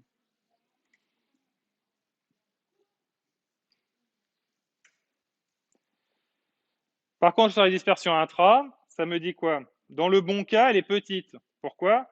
Parce que les points, ils sont tous, les points d'une certaine couleur, ils sont tous assez proches de leur centre de même couleur. Donc les points verts, ils sont proches du triangle vert. Les points rouges, ils sont proches du triangle rouge.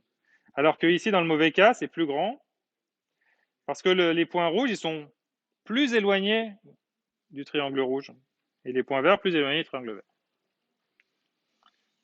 Donc, en fait, pour avoir être dans le bon cas, il faut que la dispersion inter soit grande et la dispersion intra soit petite. Et on va voir qu'en fait, on n'a pas le choix, quoi. Dès qu'on essaie de rendre celle-là petite, ça va rendre celle-là grande. Et dès qu'on va essayer de rendre celle-là grande, ça va rendre celle-là petite. Si vous me suivez encore, là, on fait que des moyennes depuis le début, je vous le rappelle. Rouge.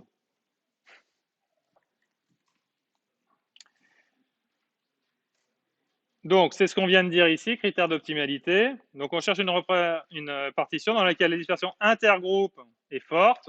Donc, les représentants, les centres des groupes sont éloignés, alors que la dispersion intragroupe est faible, c'est-à-dire que les points sont proches de leur centre. Tous les points sont proches de leur centre. Et on a une proposition, un théorème là, qui dit la dispersion totale du jeu de données autour de son point central, ça se décompose comme ça. Comme par hasard, entre ça qui est la dispersion intergroupe et ça qui est la dispersion intragroupe. Et ça, c'est quoi?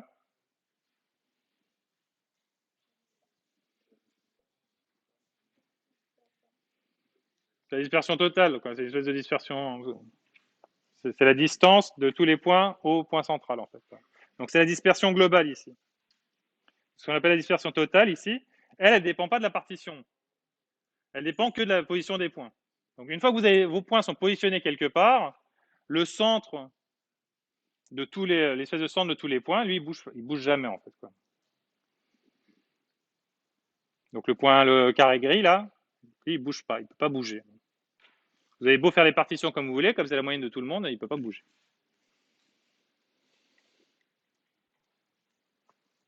Oui.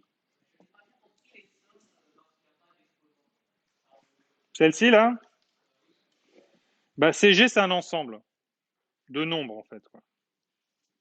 Donc, par exemple, s'il y a, je ne sais plus combien il y avait de groupes, il y avait K groupes ou N groupes.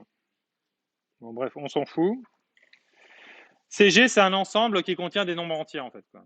Donc, chaque CG, c'est un ensemble avec des nombres entiers, et en fait, je pioche des i dedans. Par exemple, si je prends un CG, là, je vais prendre un C1, voilà, par exemple. Si mon ensemble C1, c'est 8, 9, 14, ça veut dire que mon groupe C1 ici, ça veut dire qu'il est constitué des individus 8, 9 et 14. Et en fait, quand je fais pour i dans CG, je fais une somme seulement sur l'individu 8 pour i égale 8, i égale 9, i égale 14. D'accord? Donc c'est comme en Python, c'est for i in. Donc c'est pas un range, parce que les ranges ils sont tous les uns derrière les autres, quoi. Mais for i in, une liste, et avec une liste avec des nombres dedans, quoi. Et donc il y a juste parcourir cela. Et là, le g égale à 1k, c'est juste ça itère sur les CG. Donc on va s'intéresser d'abord au groupe C1, puis au groupe C2, jusqu'au groupe C4. Il y a une autre question de ce genre-là? Oui?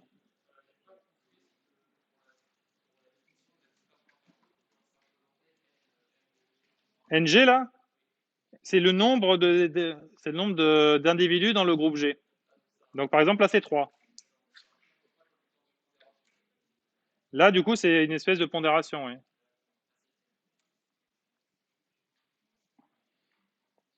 D'autres questions? J'aime bien les questions. Bien, donc ça, faut le démontrer, quoi.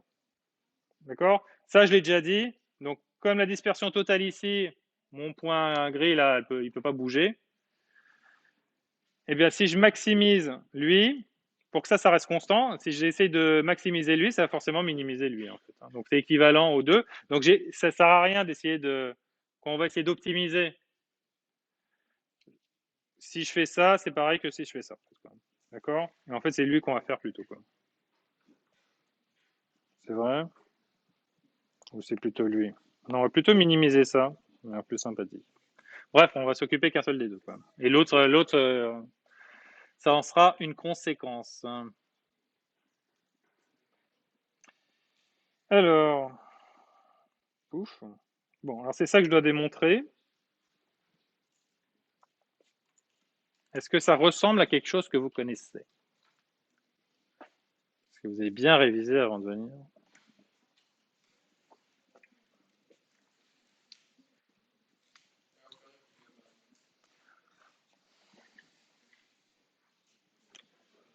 Je peux pas dire que c'est pas ce qui se. Je suis d'accord que ça te fait penser à ça, mais enfin, c'est pas la réponse que j'attends, mais je peux pas contester que ça te fait penser à ça. En TD, on l'a fait, mais même en cours, hein, j'ai dû le sortir là. Après, je sais plus si je l'ai mise dans la. C'est la formule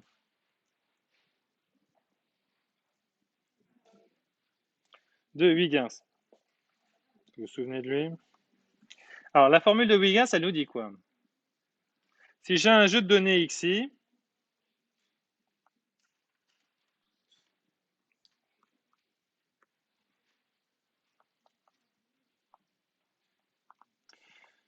voilà. Si j'ai des xi, en fait, ça me dit que si je fais la somme pour tous les individus de 1 à n d xi moins u, c'est égal à, au carré, à la somme de i égale 1 à n de, écoute, non, toujours pas, non, personne ne l'a retrouvé encore là, xi moins x bar, au carré, plus petit n,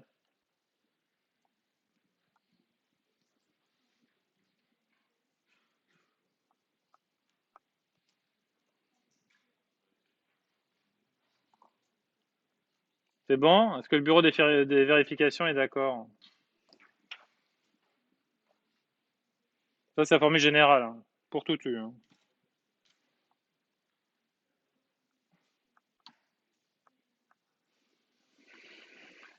On est d'accord ou pas?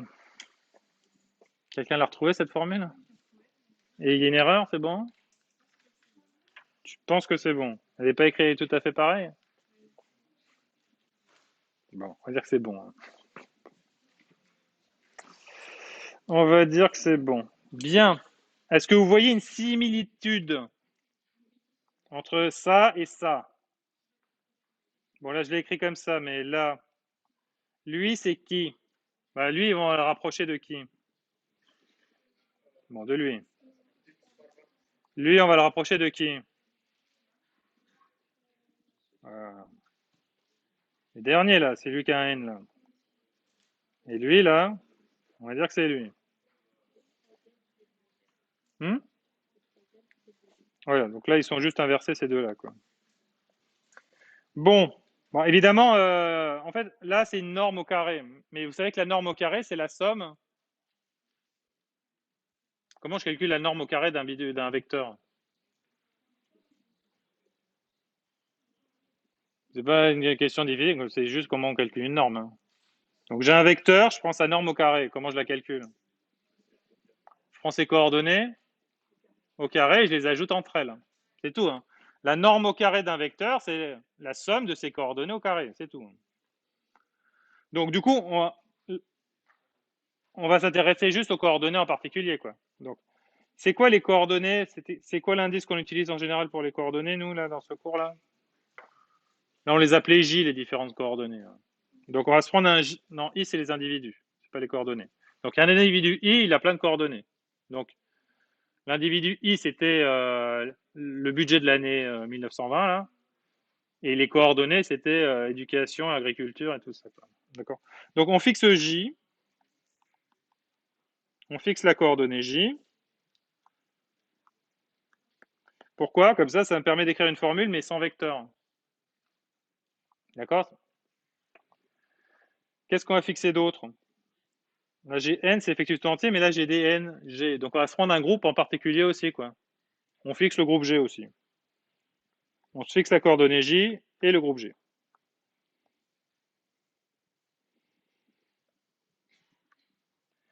Et j'applique la formule de Huygens avec ça. Donc, vous êtes d'accord qu'en fait, si je fixe la coordonnée G, enfin, je fixe le groupe G et je fixe la coordonnée J, j'ai pour tous les individus du groupe G, je m'intéresse à la coordonnée J, j'ai bien une suite de données, hein. J'ai bien des données, quoi.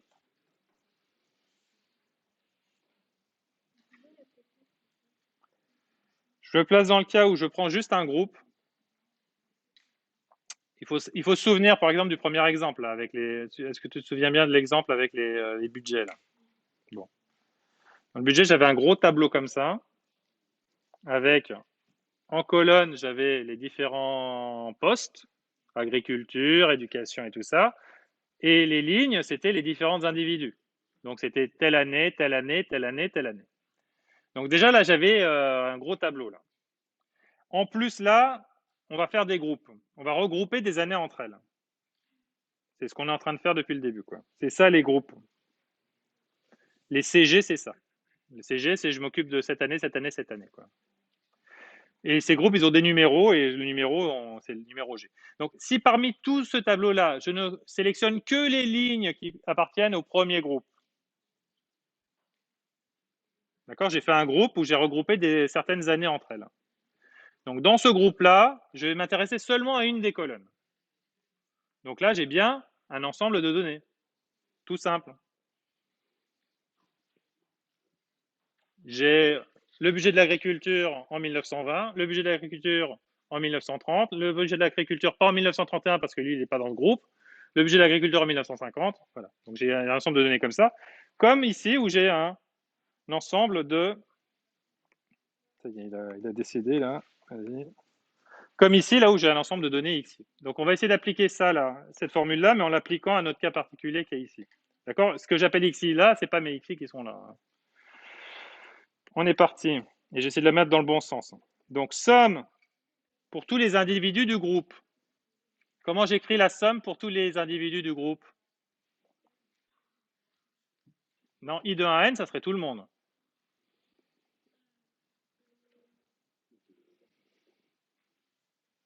J'ai déjà écrit le sigma. Attends, mais j'ai répondu à ta question tout à l'heure, là. Donc, je m'ai dit uniquement aux individus. Alors, les individus, on les appelle encore I. Hein. D'accord? I varie dans quoi? Dans CG, merci. Voilà. I appartient à CG. D'accord? Je ne peux pas prendre I de 1 à n. I de 1 à n, c'est tout le monde. Je prends juste les I qui sont dans le groupe CG. Et le groupe CG, c'est juste un groupe dans lequel il y a des numéros dedans, quoi. Il y a les numéros des individus dedans, quoi, qui appartiennent au groupe. Donc voilà pour le groupe G qui est fixé. De quoi? Comment s'appellent mes données? X,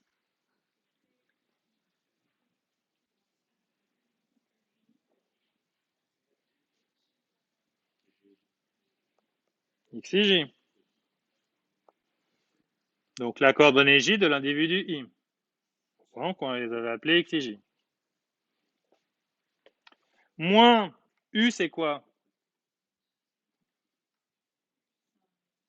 C'est ce qu'on veut. Je vais laisser un blanc pour l'instant. Égal. Alors je vais juste permuter ces deux termes-là parce que ça sera plus pratique. Ça sera. Oui, au carré, merci. J'ai juste permuté ces deux termes-là pour l'avoir dans le même ordre qu'ici. Bon. Alors, n fois, c'est quoi le n? Adapté à mon problème ici. C'est le cardinal de CG, autrement dit, il s'appelle NG. On va lui donner un autre petit nom. NG fois, c'est quoi X bar?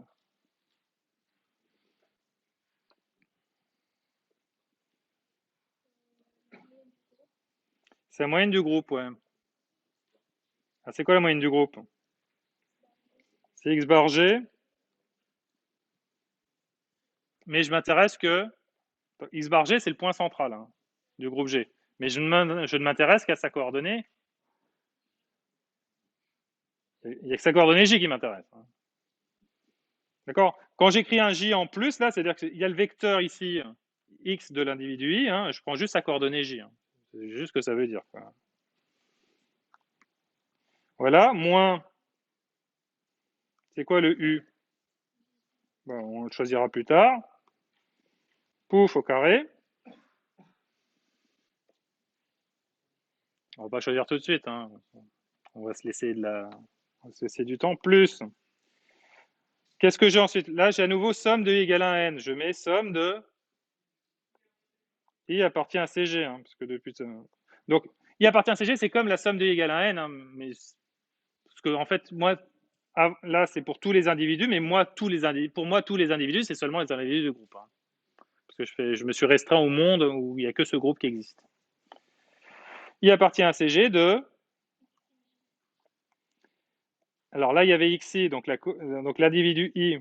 Donc là, c'est la coordonnée J de l'individu I, voilà, moins, et le X bar, on l'a déjà écrit, c'est XGI.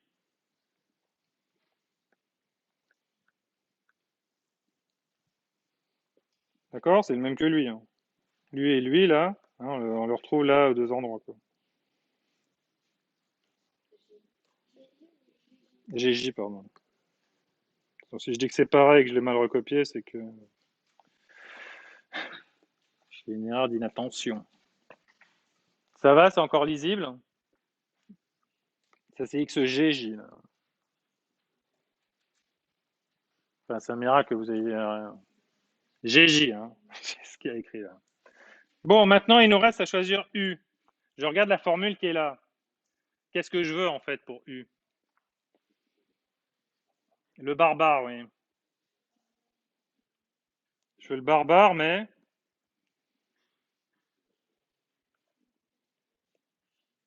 je m'intéresse que à ça.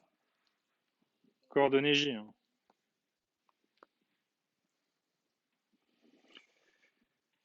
Bon. Une fois qu'on a fait ça, qu'est-ce qu'on va faire? Donc ça, c'est correct. C'est juste appliquer la formule de Huygens. Maintenant, je vais sommer sur tous les groupes. Donc ça c'est valable pour ça, c'est une formule. Il y a une formule comme ça pour chaque groupe. Si j'additionne tout entre elles pour tous les groupes, ça reste égal. Ce qui est à gauche, la somme de tout ce qui est à gauche sera égale à tout ce qui est la somme qui est à droite. Donc là, ce que je vais faire, c'est que je vais faire un sigma pour de G qui va de 1 à K.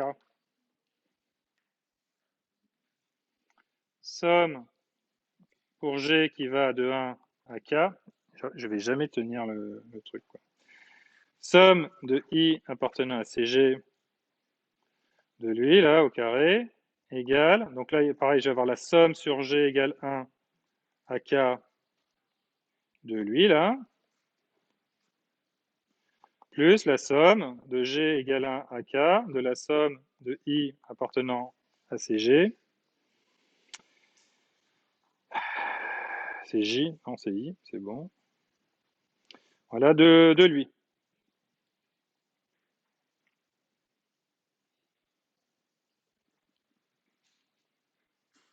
Donc, j'ai juste rajouté le somme de G égale 1 à K. Quoi.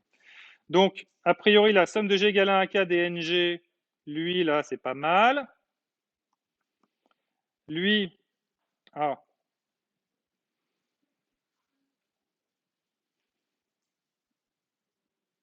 Qu'est-ce que vous pensez de somme de G égale 1 à K de la somme de I appartenant à CG? C'est quoi ça? C'est la somme de I égale 1 à N. C'est tous les individus. Sauf que là, je les prends par groupe. Je les prends groupe par groupe. Je dis j'énumère tous les gens de chaque groupe. Bah, c'est pareil que dans un autre ordre, hein, d'énumérer tout le monde. Donc là, c'est comme ça. Là, c'est pareil aussi. Donc à ce niveau-là, pourquoi il n'est pas en I, lui? Donc lui était bon, ouais. Et lui, G égale 1, ouais, bah, il est resté comme ça. Mais c'est pas très grave. Alors, on n'a pas tout à fait la formule pour l'instant. Qu'est-ce qu'il reste encore à faire? Parce que là, on a juste les trucs sur chaque coordonnée, en fait. Mais si je veux avoir les normes, bah, j'ajoute toutes les coordonnées entre elles, puisqu'elles sont déjà toutes au carré. Donc, je rajoute maintenant, étape suivante, je fais un gros sigma pour J qui va... Il y a combien de coordonnées? De 1 à P. De lui, égale, pareil, je rajoute un sigma de lui, plus un gros sigma de lui, le même. Hein. J'accélère un petit peu. Hein, donc vous êtes d'accord, là, je suis en train d'additionner sur toutes les coordonnées. Là. Bon, après, Cette somme qui est à l'extérieur, pouf, pouf, je la ramène à l'intérieur. Et ça va me donner les normes. Vous me croyez? De toute façon, c'est une somme qui est sur J, il n'y a rien d'autre qui dépendait de J, quoi. Donc, je peux les permuter avec les autres sommes, je la ramène la plus à l'intérieur, et je vais avoir une somme sur J de machin comme ça, un somme sur J de machin comme ça, et la somme sur J de machin comme ça, c'est j'élimine le J et je mets norme à la place. Ça va? Si vous avez compris l'esprit, ça me suffit, en fait, quoi. Oui, vas-y. Est-ce qu'on peut descendre NG? NG, oui, tu le mettras en facteur, oui. Parce qu'il ne dépend pas de J. Bon, il sera sur le Moodle, hein, donc prenez une photo de cette horreur si ça vous amuse. L'idée, c'est, vous pouvez terminer la démonstration chez vous. Hein. Oui, quoi?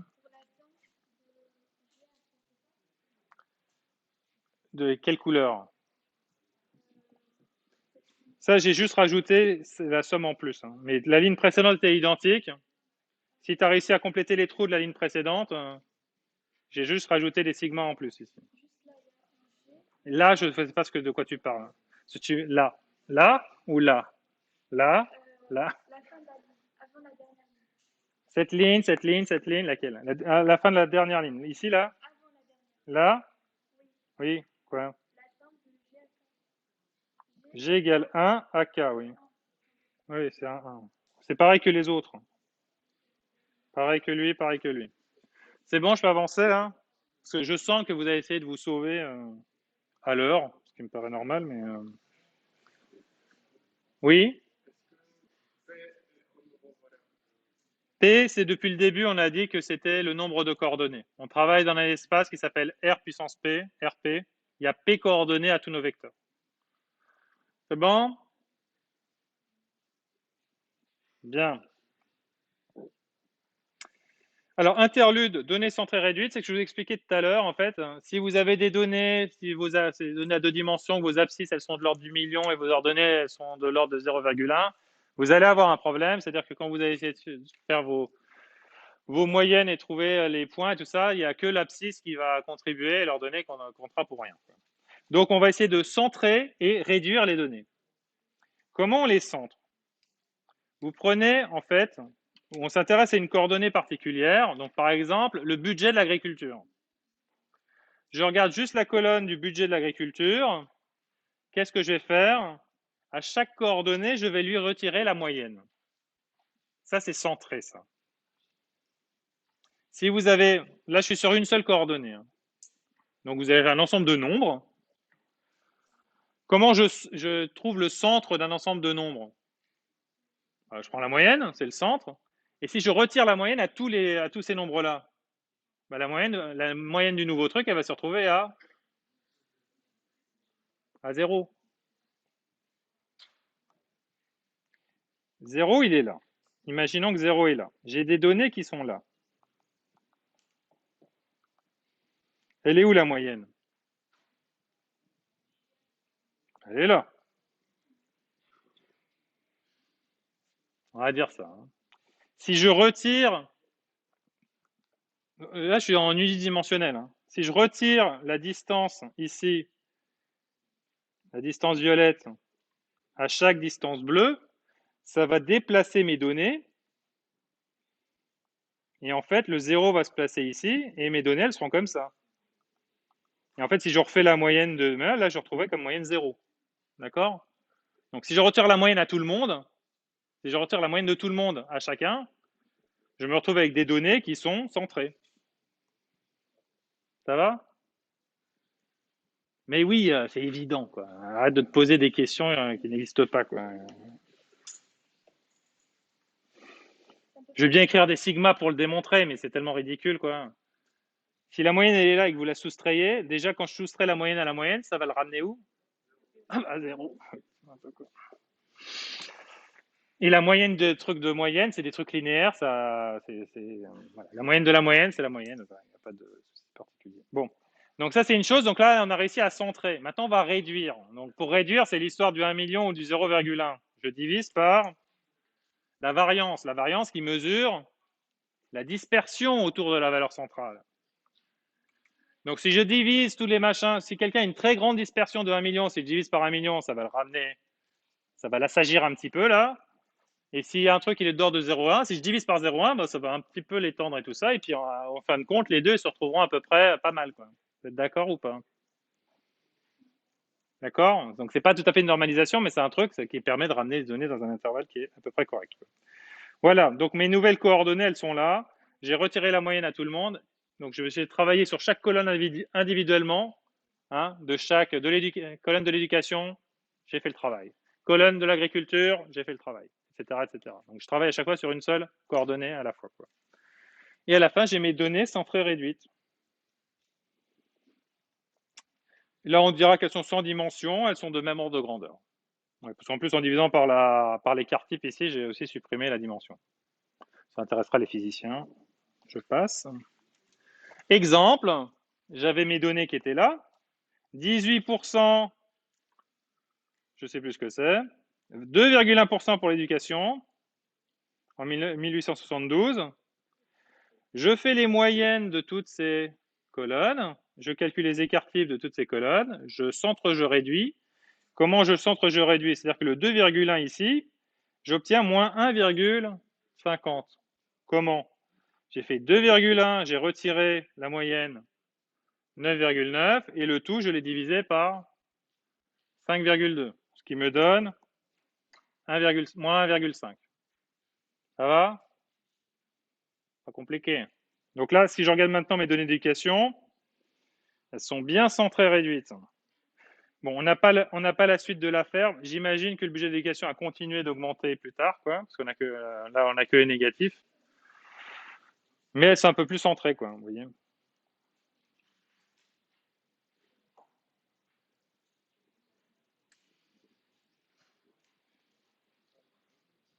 On est bon? Oui, quoi. Je divise par l'écart type, qui est la racine carrée de la variance. Ou standard deviation, comme ils disent les Américains. Alors, données initiales. Ok, parce que là, on a perdu beaucoup de temps. Alors, je vais accélérer vachement. Donc, la prochaine démonstration qui est mortelle, on va la passer. D'accord? Maintenant, là, on est vraiment dans le cœur du truc, là. Donc, on s'intéresse à, il reste un quart d'heure, comment l'algorithme des cas moyennes fonctionne. Et comme je vous dis, depuis le début, on ne fait que des moyennes. Donc, j'ai des points comme ça, je vais faire des groupes. J'ai déjà décidé du nombre de groupes. 3, je crois. On le déco, hein. Je crois que c'est 3. Il y a des points ici, on va essayer de les colorier. Donc, il y en a 3. Qu'est-ce que je fais au départ? L'algorithme, il est comme ça. Donc là, je vous décris l'algorithme, comment il fonctionne. Première chose que je fais, je choisis 3 points là-dedans qui vont être mes points moyens initiaux. Pouc. Il y en a un là et un là. Lui, il est bleu, un rouge là et un vert là. Donc j'ai choisi 3 points au hasard. Ils sont là. Maintenant, je colore les différents points avec la couleur du centre le plus proche. D'accord? Donc, ce point rouge là, il est plus proche du triangle rouge là que des autres triangles. D'accord? Donc, je le colore en rouge. Je fais comme ça pour tous les points. C'est bon? Voilà, donc c'est la première classification des observations autour des points centraux. Qu'est-ce que je fais ensuite? Je recalcule mes points centraux. Maintenant que j'ai coloré en rouge les points, j'ai des groupes. J'ai le groupe rouge, j'ai le groupe vert, j'ai le groupe bleu. Je recalcule le centre de groupe bleu. Il est là maintenant. Je recalcule le centre du groupe vert, il est là. Et je recalcule le centre du groupe rouge, il est là. Qu'est-ce que je fais maintenant? Je réaffecte les points. Donc là, j'ai 3 points qui ont changé de crèmerie. Là. Ces points-là, ils étaient comment? Non, il y en avait 2 verts et un rouge. Bref, ils sont devenus bleus. Ces 3-là, ils ont changé. Ils sont devenus bleus. Celui-là, il devait être vert, il est devenu rouge. Donc ça a changé. Qu'est-ce que je fais maintenant? On recommence. Donc maintenant que j'ai recoloré les points, les centres ont changé. Donc je recalcule les centres.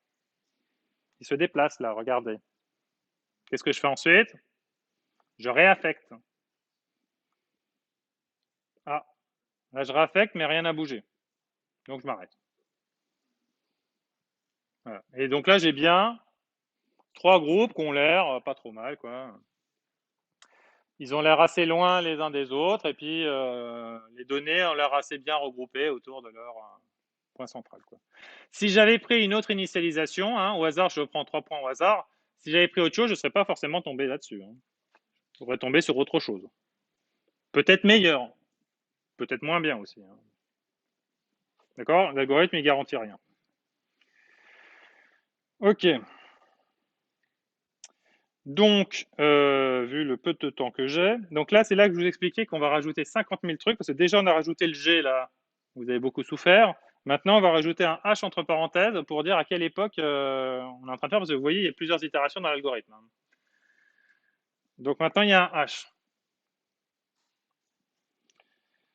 Bon, ça, c'est juste la manière compliquée de redire exactement ce que je viens de vous montrer juste avant. Hein. Choisir K points centraux, voilà. Classification, chaque observation affecte au groupe bidule chouette, là. Donc je prends le minimum des bidules, là, c'est ce que ça dit. Vous regarderez ça à temps, à tête reposée. Bref, et ensuite je recalcule le point central comme étant la moyenne des points de chaque groupe. Voilà. Et en fait, là, vous voyez, là il est H plus 1 parce que c'est le suivant, quoi. On l'avait fait avec les groupes H plus 1 et on avait l'effectif des anciens groupes H. Bref. Ce que vous devez retenir du cours en sortant, donc vous pouvez regarder ça à tête reposée, mais c'est comment faire les cas moyennes vous-même, quoi. Savoir les programmer, moi ça me va. Alors c'est ça qu'on va pas regarder. Donc dispersion intragroupe. Somme G égale à 1K de I égale à CG de ça. La dispersion intragroupe, c'est le même que tout à l'heure. Hein. Donc on n'a pas changé. C'est le même, il est redéfini ici, mais c'est le même que tout à l'heure, quoi. Et on vous dit que l'algorithme K-means, il minimise ce critère de dispersion-là, qui est la dispersion intragroupe à l'intérieur de chaque groupe, quoi, en un nombre fini d'étapes. Ça veut dire qu'en fait, il va finir par s'arrêter, l'algorithme. Hein. Il ne va pas tourner à l'infini. Et il converge vers un minimum local. Donc, en fait, quand on dit que ça converge vers un minimum local, bah, finalement, c'est un peu un théorème qui ne sert à rien. Quoi. Enfin, le fait qu'il s'arrête, c'est quand même pas mal. Quoi. Minimum local, ça veut dire qu'en fait, il peut vous donner des solutions qui sont très bonnes et des fois des solutions pourries. Voilà. Mais même la solution pourrie, elle est dans un minimum local. Quoi. C'est-à-dire que on peut, à partir de ces groupes-là, en refaisant la manœuvre, je réaffecte, je recalcule les centres, tout ça, vous ne pourrez pas faire mieux à ce niveau-là. D'accord? C'est trop tard. Il fallait mieux initialiser vos points au départ. Et ça, personne ne vous dit comment le faire, sauf aléatoirement. Donc, faites plusieurs essais. Bon, bref. Donc, s'il y a une démonstration à faire de ce truc-là, je ne vais pas la détailler. Je vais juste vous donner l'esprit de la démonstration. Parce qu'il y a plein de démos en maths qui peuvent se ressembler à des trucs comme ça. Quoi. Donc, l'idée, c'est que ce critère-là, qui est la dispersion intraclasse, là, à l'étape H plus 1, on va montrer qu'elle est plus petite que celle qui était à l'étape H, en fait. Quoi. Donc, une étape, c'est à la fois une affectation et un recalcul des centres. Hein. C'est ça une étape, une itération de l'algorithme. Donc, on va dire que ça diminue à chaque fois. Et même, ça diminue même strictement à chaque fois, parce que si ça, quand c'est égal, ça veut dire qu'on n'a plus rien, que les points n'ont pas bougé, en fait. D'accord? Donc, quand c'est égal, c'est que les points n'ont pas bougé. Sinon, quand ça diminue forcément, en fait. Ça diminue forcément. Et pourquoi il y a un nombre fini d'étapes? Parce que le nombre de partitions possibles, on a vu le SNK tout à l'heure, il est fini. Il est très grand, mais il est fini. Il y a un nombre fini de partitions possibles. Et donc, il y a un nombre fini de valeurs comme ça, de dispersion intraclasse possibles. Donc, si je me balade dans un truc qui décroît dans un ensemble qui est fini, il va forcément s'arrêter à un moment, quoi, sur un minimum qui est local. Donc, je ne vais pas commenter ça plus que ça, mais en gros, pour montrer la décroissance, Donc, c'est une inégalité stricte, sauf si vous êtes à l'arrêt. Et en fait, c'est juste une inégalité comme ça qui dit que, en fait, quand je raffecte un point de son centre le plus proche, bah, il est forcément plus près que de son ancien centre. Donc, ça diminue. Et là, c'est Huygens encore, sous forme d'inégalité, parce que j'ai viré le terme. On vire le terme avec le n, là, supplémentaire, vous le virez, ça donne une inégalité. Et là, ça montre, ça diminue aussi quand je recalcule les moyennes. Voilà. Donc, au final, ça diminue strictement tout le temps, sauf quand c'est égal. Et quand c'est égal, ça veut dire que rien n'a bougé, donc je m'arrête. Voilà. Et l'argument pour le nombre de valeurs possibles, je l'ai déjà donné. Donc, c'est ça l'esprit de la démonstration. Et il y a plein d'éléments en maths qui se montrent comme ça, qui peuvent se montrer comme ça. Si vous avez un nombre fini d'étapes avec un truc qui décroît, à ce moment-là, vous avez montré que ça convergeait. Voilà, donc là, par exemple, on avait une convergence en 3 itérations pour mon exemple du départ, ici. Est-ce qu'on voit, donc on a avec les calculs de dispersion qui sont là, et on a les points centraux ici. Donc là, on a fait 4 groupes, pardon, et vous avez ici les coordonnées des centroïdes des 4 groupes ici.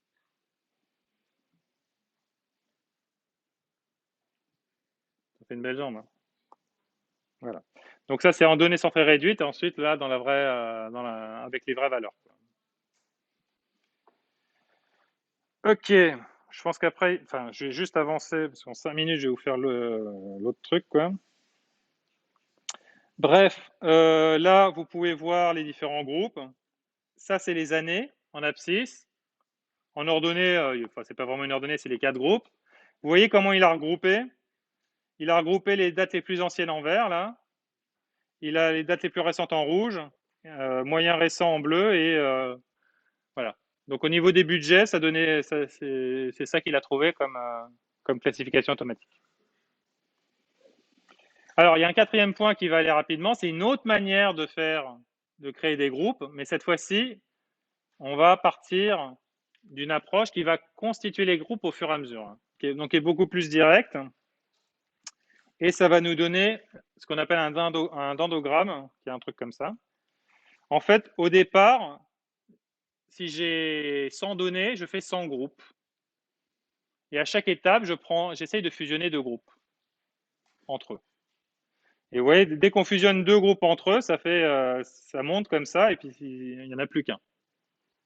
Vous voyez? Et quand j'ai fusionné tout le monde, à la fin, j'ai qu'un gros groupe avec tout le monde dedans, quoi. D'accord? Donc après, vous pouvez mettre une barre là où vous voulez, et ça vous donne une classification, quoi, en différents groupes. Donc c'est ça l'idée. Alors, l'algo, il est là, écrit de manière compliquée. Donc là, il y a des notations. Principe général, notation, super, c'est formidable. Réunion de 2 groupes, ça, vous le ferez en TD. Donc l'idée, c'est ça le critère, en fait. Le critère, c'est qu'à chaque fois, à chaque étape de l'algorithme, ne rangez pas vos affaires. À chaque étape de l'algorithme, on va essayer tous les couples de groupes déjà existants. On va calculer ça, et on va choisir les 2 groupes qui donnent ça, qui est le plus petit possible. Et c'est quoi ça? Bah, c'est le nombre d'éléments du groupe G. Ah, j'ai 2 groupes, hein. J'essaie de savoir si le groupe G et le groupe L, je les fusionne. Si je veux les fusionner, il faut que la moyenne, que les points que le point G soit proche du centre GL, si je regroupais les données entre elles. Et pareil avec elle ici, pondéré par leurs effectifs. Je vais vous le mettre sur le transparent final. Si je fusionnais G et L, le groupe G et L, ça me donnerait, je l'appelle GL. Donc c'est ça que ça dit, définir une partition initiale, donc un élément par groupe. Ensuite, à chaque fois, je cherche le groupe G et le groupe L qui fait que cette quantité-là est minimale.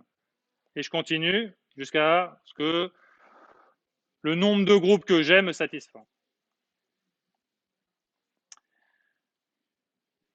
Donc on peut faire un dendrogramme aussi à partir de ça, puisque si on garde tout l'historique, au début on avait tous les trucs séparés, et à chaque étape il y en a un qui qui s'ajoutent et tout ça, quoi. Donc ça donne un truc comme ça. Ça, c'est pour vous montrer qu'à chaque fois, la dispersion diminue. Si on le compare par rapport à la méthode à Kamins, pour K groupes, ça donne exactement la même chose. Hein, ce que je vous ai montré pour 4 groupes tout à l'heure, exactement la même chose. Par contre, si on passe à 6 groupes, on voit qu'il y a des années qui changent de groupe, en fait. Hein. Donc, c'est pas la même méthode. Hein. Ça optimise pas la même chose. Hein. D'accord? D'ailleurs, le dendrogramme ici, là, donc la méthode qu'on vient de voir ici, elle est déterministe. Hein. Elle donne toujours la même chose. Alors que le Kamins, ça dépend de l'initialisation. Mais les deux, c'est pas forcément optimal. Donc, bref, résumé des courses. Et il me reste 2 minutes, on est parfait. Donc, on se rappelle ce que c'est qu'une partition. On a des parties non vides, 2 à 2 disjointes, et la réunion de tout le monde, c'est l'ensemble tout entier. L'algorithme du Kamins, on tire au sort K points centraux, parce qu'on va faire K groupes. On affecte chaque point au point central le plus proche, ça me définit des nouveaux groupes. Je refais les moyennes des points de chaque groupe, ça me donne les nouveaux points centraux. Je m'arrête si les groupes n'ont pas changé, sinon je retourne en 2 et je continue. Ensuite, là, la classification ascendante hiérarchique avec la méthode de Ward, c'est ce qu'on a vu en 2 secondes là à l'instant. Chaque point au début, c'est un groupe. Je fusionne le groupe G avec le groupe L si cette quantité-là est maximale. D'accord? Donc, il faut que je les essaye tous. Hein. Toutes les combinaisons de groupes, je les essaye tous. Et une fois que j'ai trouvé, je calcule ça à chaque fois et je choisis ensuite le G et L qui font le plus petit. Et je m'arrête quand j'ai mes K groupes qui me satisfont. Et sur les théorèmes qu'on a vus, la décomposition de la dispersion, ça on l'a fait. Que le nombre de partitions d'un ensemble E à n éléments, c'est 2 puissance n, on l'a fait aussi. Le Kamins converge en un nombre fini d'étapes vers un minimum local. Dispersion intragroupe, ça, on l'a pas fait. Je vais montrer ça en 2 secondes, vite fait. Je vais donner l'esprit de la démonstration. Et la méthode de Ward augmente la dispersion intragroupe de manière minimale. Ça, a priori, un exo en TD. Si votre enseignant de TD veut le faire, à ce moment-là, vous aurez la démonstration de ce truc. Mais retenez bien que pour ce cours-là, on n'a fait que des moyennes, éventuellement pondérées, et on vous a montré 2 algos qui sont là, quoi, et qui sont, somme toute, assez simples à comprendre. Quoi. Voilà. Oui, une question? Non, mais je t'entends pas, faut gueuler maintenant. Hein. Tu vas descendre me poser ta question. Parce que j'entends pas, en fait.